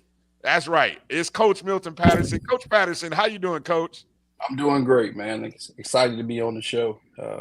I've been watching you guys for a while, man, and I just want to tell you guys do an amazing job, not just on advocating for football, but all the FAMU athletics on and off the field. So I'm extremely excited to be here today and looking forward to talk to you all. Thank you, sir. We Coach. We appreciate you coming on. Well, I mean, look, Coach, you have in your short time here at FAMU, you've gone from coaching, I believe just the linebackers, if I'm not mistaken, correct, or was it D-line? It was D-line. D-line. Okay. Yeah. So you've been a part of coaching All-Americans. You've been a part of coaching one of the top defenses in FCS. The standard is the standard. Absolutely. Where do we go with this season? I mean, how excited are you to push to another level with this defensive squad this year? Extremely excited. I mean, of course, I feel like getting promoted or getting the opportunity to lead this defense it's all came with a preparatory stage. I was a good steward of the defensive line, and I was the head coach of that room. And I didn't take it for granted. I worked every single day for it. And I had some phenomenal coaches and men around me that I was able to learn from. And Coach Simmons took a leap of faith on me. He didn't know me from Adam. And I feel like the best way to pay him back, or my best gratitude to him, was to do a good job. And so I got to learn from Coach Simmons, who's innovative and he can be unconventional, but is very been a strong leader. I got to learn from Coach Smith and his passion and commitment to the game. So all these guys poured into me, and the best thing I could do was be a student, so I can be able to learn it and absorb it, and then pour it back into the guys. Go ahead, Kelvin. So I was looking at last year's stats, Coach, and in the SWAC, we was pretty much number one in every statistical category. Yeah. I mean, that's a hard thing to follow.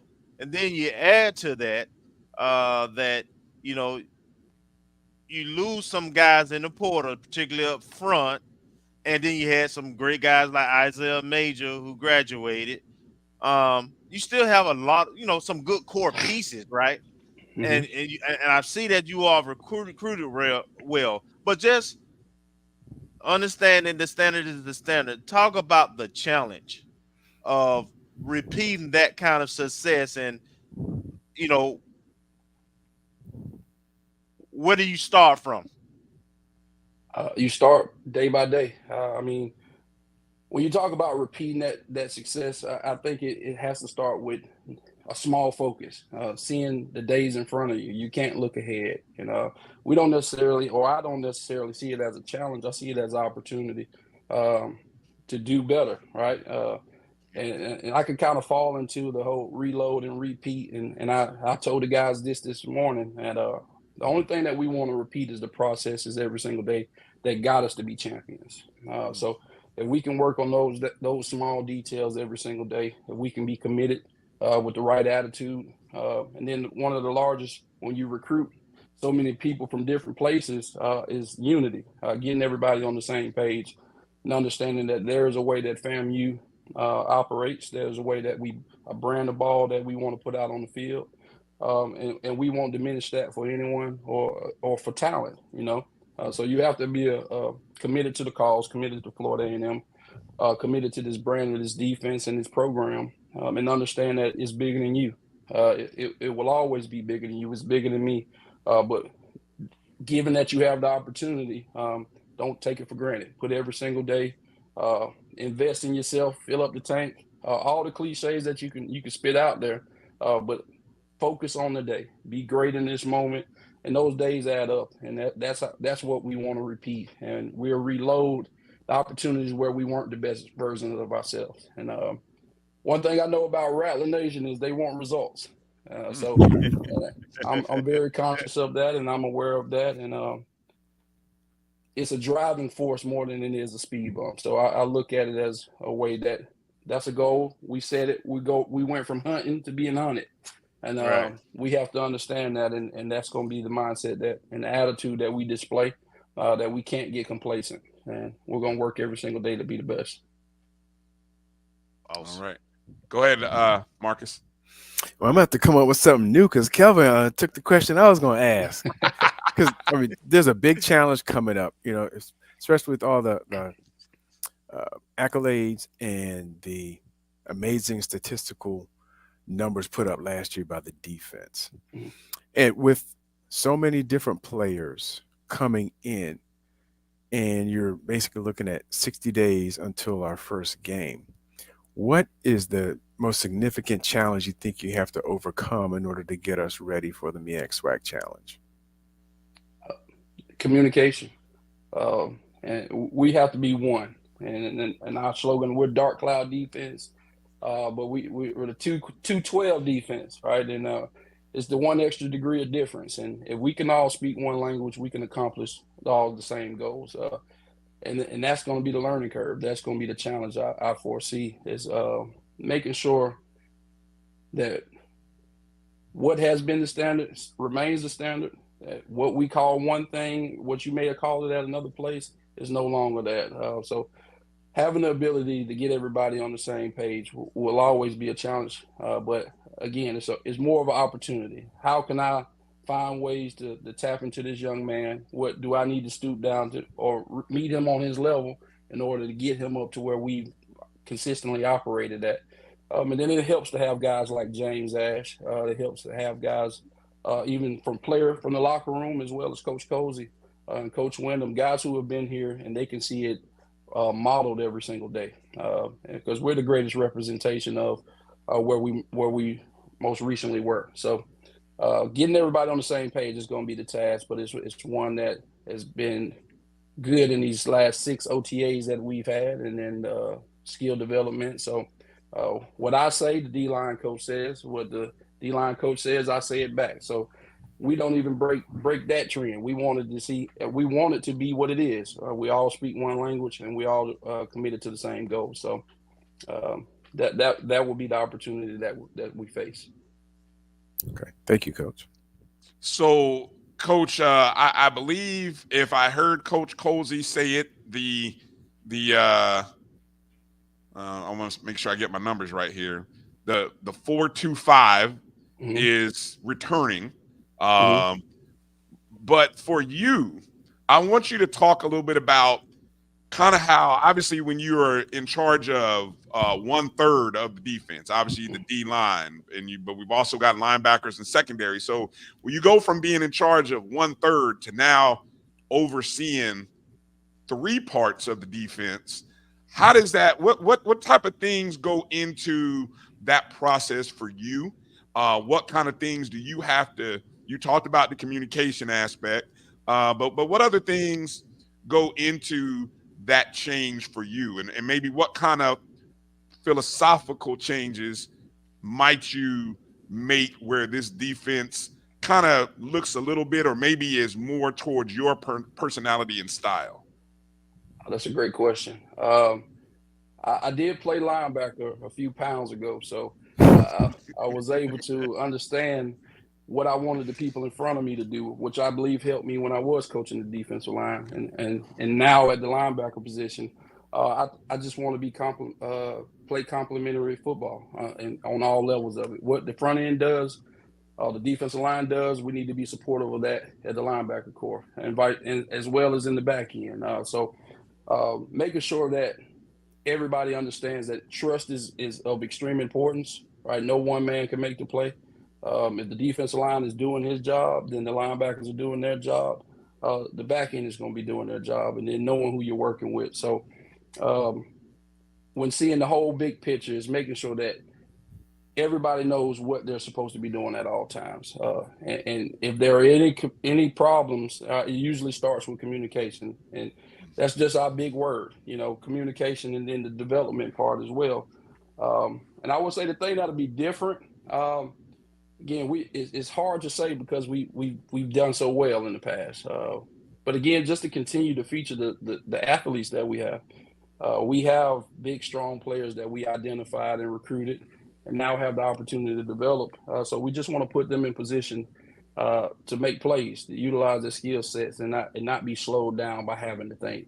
So if we get the opportunity to send a little bit more pressure than we normally have in the past, I believe that will be seen on the field. And it's really just going to be the attitude. I'm typically fired up at practice.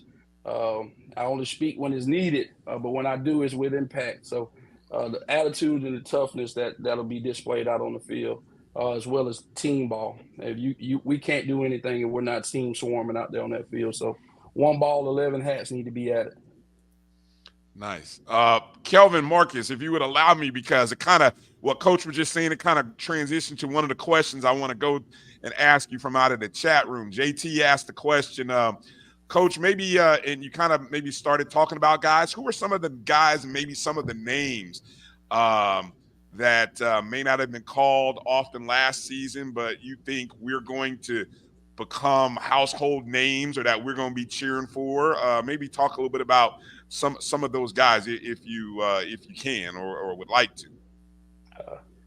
I'll start at the front. I mean, I think James Ash didn't get a lot of the recognition that he deserved, but I really believe he'll have a strong breakout year. I think he is a big, strong, dominant force. I think he'll be great. Andre Powell is having a great OTA at the rover position. He's going to do a great job. He's a great communicator, flies around, he's physical. Jamil Sanders, who we just picked up from USF, is shown to have a great OTA this past training camp. I keep calling it training camp, but OTAs. And I'm excited to see what he's going to do. He can fly around. We moved him around in some different spots, and his attitude and his toughness that he brings to the second level is going to be special. And we got some backers. Eric Horn is really producing to be a dynamic player for us in the linebacker room, and he's been exciting and consistently learning every single day how he can get better. And I love the way that he's approaching practice. I love the way that he's approaching the meeting room. So the list goes on because we have so many new faces. I'm hoping that you get to hear 11 of them. So that'll be really exciting. We can get everybody's name called out there. Yes, sir. Yes, sir. Go ahead, Kelvin. Coach, you moved to linebackers and you brought in a D-line coach. Can I just talk about your staff a little bit? Okay. We brought in Coach Walker. Coach Walker played at the NFL level and he played at the highest level in college and then played at the highest level in football. I think it was important when leaving that room. It was hard to do, but it was important to get somebody with a background and a knowledge base that can provide to these student athletes what it's like at the next level, right? How to communicate to them, and just bring a level of expertise that I personally had not been to myself. And I'm learning from him. We go back and forth on philosophies and thinking, but one thing about it, we're all on the same page about how we want to play in the backfield. Coach Pope, coming over from Alabama State, and I've met him previously, and just a genuinely good guy. He brings a level of calm to the room that he can control and get those guys on the same page. But he brings a wealth of knowledge and coaching at all levels, from the NAIA level, Division II level, as well as the FCS level. He just brings a wealth of knowledge that's going to expand us in the coverage world as well. And make us better. We also have Coach Cozy still going to be coaching the corners. So he wasn't going to give that up, right? He wasn't going to give that up at all. So our relationship continues to grow stronger, and we're on the same page. And, we go back and forth, what works, what doesn't work, but it's all in good spirit, and it's all for the betterment of the guys. So it's exciting to work with these men every single day. And that's what they do on the football field. A large part of the reason that Coach Cozy and myself picked these guys were that they're great family men as well. And I thought that was of extreme importance. You got to see Coach Simmons' children running around the building. You got to see Coach Smith's children running around the building.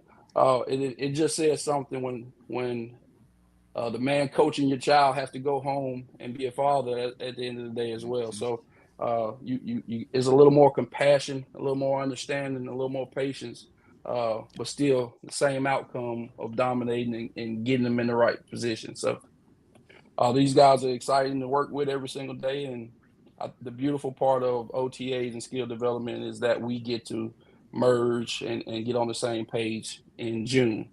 So August, we'll be hitting on all cylinders. All right. Well said. Go Hey, ahead. let me get one follow-up. Yeah, Coach, yeah.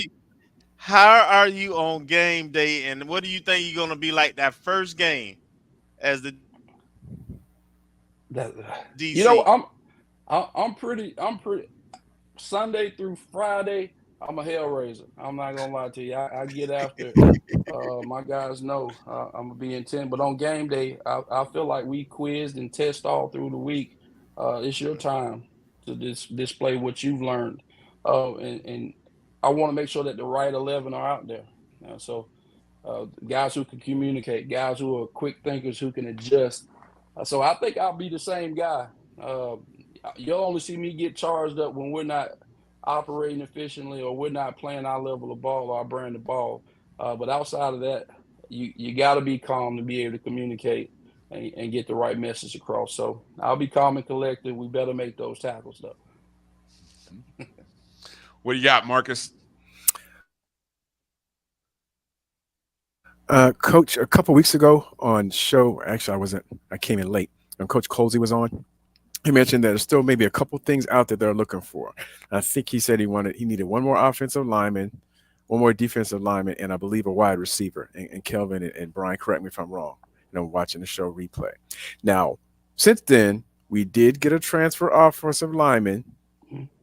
I don't know if we've gotten a wide receiver. Are we still on the hunt for a defensive lineman, or have we got everything we need there? I believe we have everything we need, but I'm also a hoarder of talent. So let's why not? If we can find one more, we won't turn that down. So the room is great. These guys have been working together, so I like what I'm seeing out on the field. I like how they're communicating and gelling together now. And I think I know Coach Colsey and Coach Wyndham laid the blueprint of the characteristics of guys that we want to bring into the program. So even if we do go get one more, it has to be the right guy, and he has to understand that he may not start on the first snap of the game. He may be a starter on 3rd and 1. And again, I can't stress the importance of being a great teammate. Right, you can't bring the wrong person or the wrong people into this program, because no matter how talented you are, it'll end up sinking the ship. So if the right guys out there are still available, we'll get them. I would say that's one thing which I marvel at. We have done a great job of bringing the right young men, even from a coaching perspective. It's a testament to you, your other coaches, and the leadership at the top that the emphasis on the type of people that we bring into the program is what yields the success that we're seeing on the field, and that should not be taken lightly at all, because there's a lot of talented players, a lot of talented coaches, but like you just said, you got to have the right people. It's like having the right ingredients to really make that dish hit. I got to ask you, Coach. You're a 4-year letterman from Jackson State. That October 19th game be the first time I think that FAMU has traveled back to Jackson since, Kelvin, correct me here, I'm going to say 2012. It's at least a decade. It was that Hail Mary game. Yes, yeah. It's been a long time since we traveled to Jackson. What is that game going? What do you think that game will be like for you? It'll be a big time rivalry. A lot will be on the line. What are your thoughts? I know you don't look ahead, so I'm just going to speak in general terms. What do you think it'll be like going back to Jackson State, leading this FAMU defense? It definitely be a lot of emotions. Going back into the vet, and knowing that what it's going to be. It's going to be 60,000 people in there. It's going to be jam packed. It's going to be rocking. I want to believe that I'll be able to contain it and have the composure to make sure that we come out with the victory, that we come out successful. But I believe once that foot hits that football, I'll snap out all the nostalgic moments, and I'm ready to handle business. I had the opportunity when I was at Mississippi Valley to play Jackson State, and one of the few times that we did beat them when I was at Mississippi Valley. It was great. It was great. So Jackson made, FAMU paid. So we got to get it done. Hey, I feel a shirt. Coming on right there. I love that. Hey, does being having that familiarity with the SWAC and the locations and the travel. Obviously, when you came on staff was right about the time when we transitioned into the SWAC. Did that help you? And obviously, Coach Simmons, he had familiarity with the SWAC as well. I think even Coach Henry. So, I mean, for you, did that help you in terms of getting guys prepared and ready for some of those locations that we traveled to over the last couple of years? Absolutely. And you kind of just put it on their mind in the film room all week, so it's not a culture shock. I mean, you take that drive down 82 to Itabena, you got to let them know about the cotton fields. You got to let them know about the water. You got to let them know, and I think that prepares guys' minds that every place, even though we tell guys everywhere we go is Brad, it's not going to always be the same atmosphere. So being able to prep the guys, hey, this locker room may be a little small. It's going to be a little hostile when we walking down this strip. Guys have their minds kind of already set or know what to expect. So I think it helps, and it also makes the game fun. One of the beautiful things of the SWAC, having an opportunity of being in it so long, is the pageantry of the parking lot is amazing, and it carries over to the game. So it's been an honor to be in this conference, and I'm excited, especially now in this chair, to see how this season makes out. One last question from the chats. JT again, kind of ask about said the depth was strong last year. Really excellent. What do you feel like the depth will be just as good? If you can kind of talk a little bit about that depth this off season. We were very intentional. Again, Coach Cozy and Coach Wyndham laid out a blueprint. We lost General, and we knew it. He's a graduate, so we were strategic about what kind of guy would fit that. So everybody that went out, we had a plan to bring back something similar to bring them back in. So depth wise, we're the same. We have the depth at the defensive line position. We have the depth at the linebackers position. We have the depth at the DB. So the challenge or the question now is how deep or how talent deep is it? All right? Are the threes going to be just as potent as the twos? And if that's the case, we're going to be cooking with some hot grease there. So we definitely have the guys here, and then fall camp will let us know exactly how good our depth and our replacements have been in terms of filling this roster again. All right. Well, Coach, we appreciate your time tonight. When we get a little closer to that October 19th date, you're gonna have to give us some spots that we need to roll to when we make that trip to Jackson. You got to give us some heads up on some spots we need to hit. Okay, listen, I got you. I might sneak off and go grab me a Mug Shots burger or some E&L barbecue. I'm gonna sneak off. I just gotta make sure I wipe the sauce off the corner of my mouth for team meal, so they don't know. Got you. We got you. I've heard about the mug shots, bro. I think a couple guys have told me about it, so I'm looking forward to getting to Jackson and hitting a couple of the local fine establishments there. So absolutely, yeah. Get on out to Flowwood. I think you'll enjoy it, man. All right, there we go. Again, Coach Milton Patterson joining us tonight. Coach, thank you again for your time. Congratulations, and we look forward to seeing what you and the Dark Cloud defense put together this season. Absolutely. Thank you. Y'all keep being great. I appreciate you. Thank you, sir. All right. All right. Again, Coach Patterson, man, that's awesome, man. Good stuff. Good stuff. Yeah. Can I just can't continue to, well, I can. I just want to continue to let people know, appreciate what is being built. I mean, all you got to do is look around.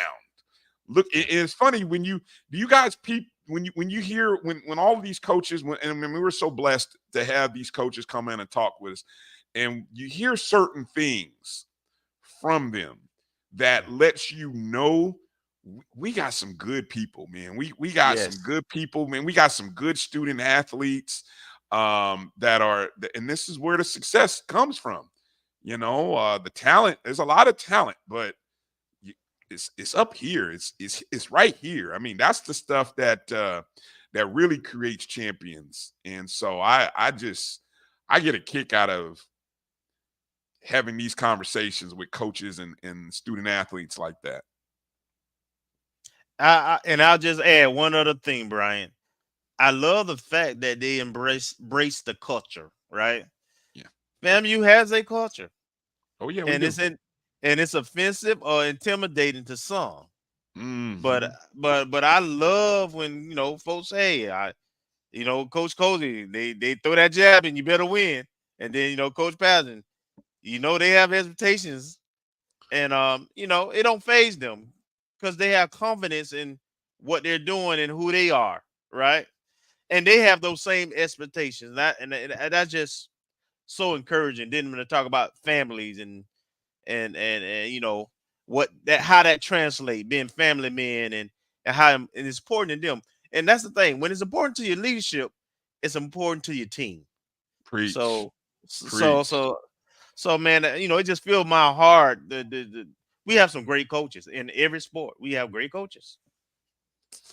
Man, look, if it starts with our leadership at the top, and it finds its way down. And a lot of these applicable things that we see our athletic teams do, it can be replicated in other places. It can be replicated from our administrators, our trustees, all of these people who sort of are the policy shapers, the fundraising revenue generators.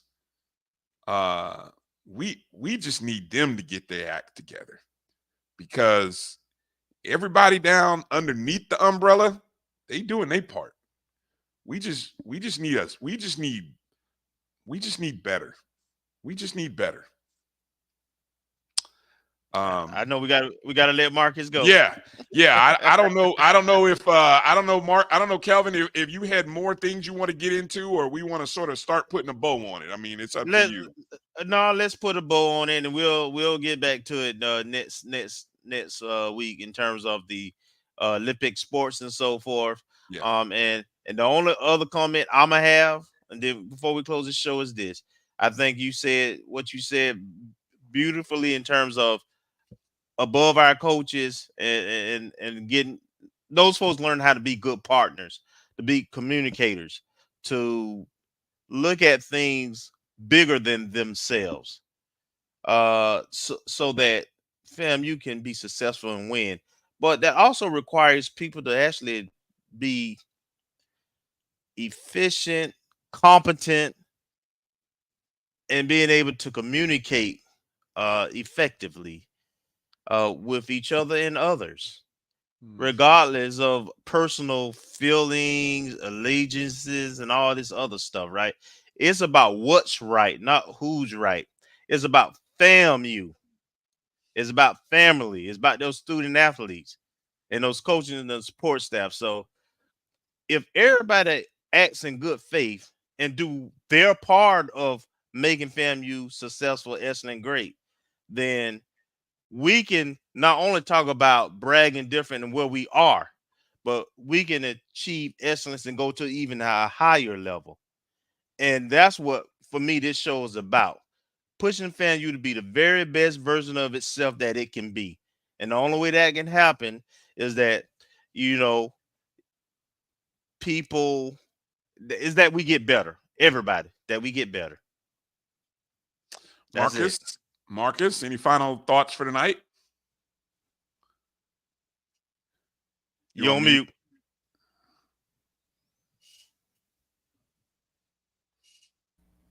Great show. I mean, we ran the full gamut between stuff that needs to get corrected and stuff that needs to get fixed to, looking forward to football season and hearing from our seasoned vets and from one of our rising star coaches and just leaving on a good note.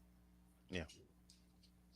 By the way, hey, if you guys haven't downloaded or updated your athletics web or your athletics app, you should. I noticed as I just was pulling it up to just pull up some information on our coaches, on Coach Patterson and Kelvin Dean. A new look, new interface, seems to be functioning a lot better. So definitely has been an upgrade. So if you haven't updated your Florida A&M Athletics app, I would recommend that you do. And if you don't have it on your phone, what are you doing? What are you doing? You need to get that app on your phone so that you can always stay in pocket with FAMU Athletics. That's going to do it for tonight's show. Again, what? Oh, yeah. The fan ring thing.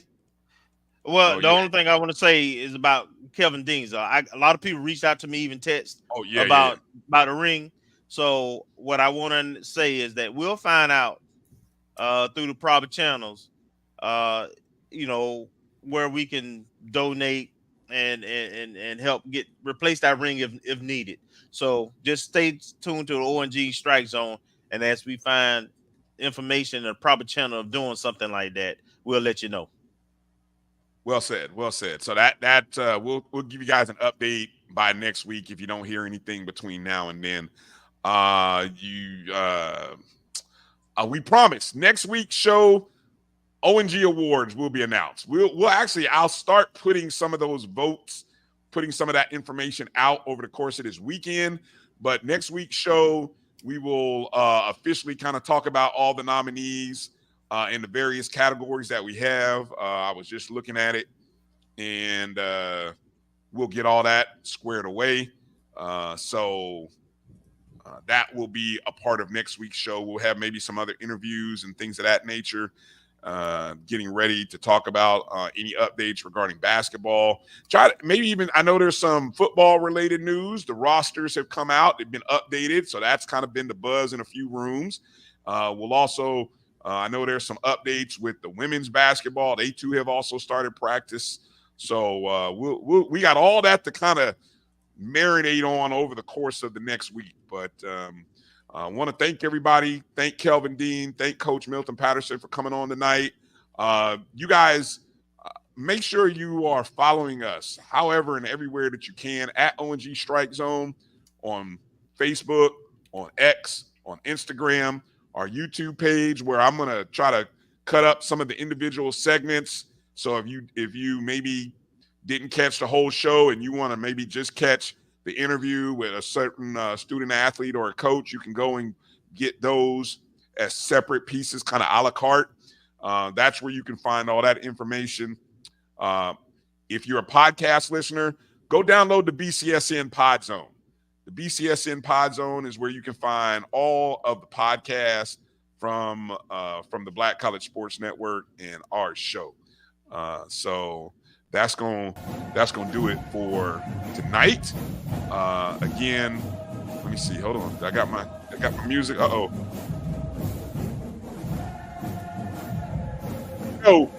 the 100 are playing. It's time to get ready to load up the truck and close the door. Thank you to everybody for watching the show tonight. For Marcus Green, Kelvin Rozier, I'm Bryan Fulford. Bangs up, strike again, and be good to each other out there. Thank you, everybody. Thank you, Dr. Lori. Thank you, Dr. Strachan, for being in the chat room. Peace out, everybody.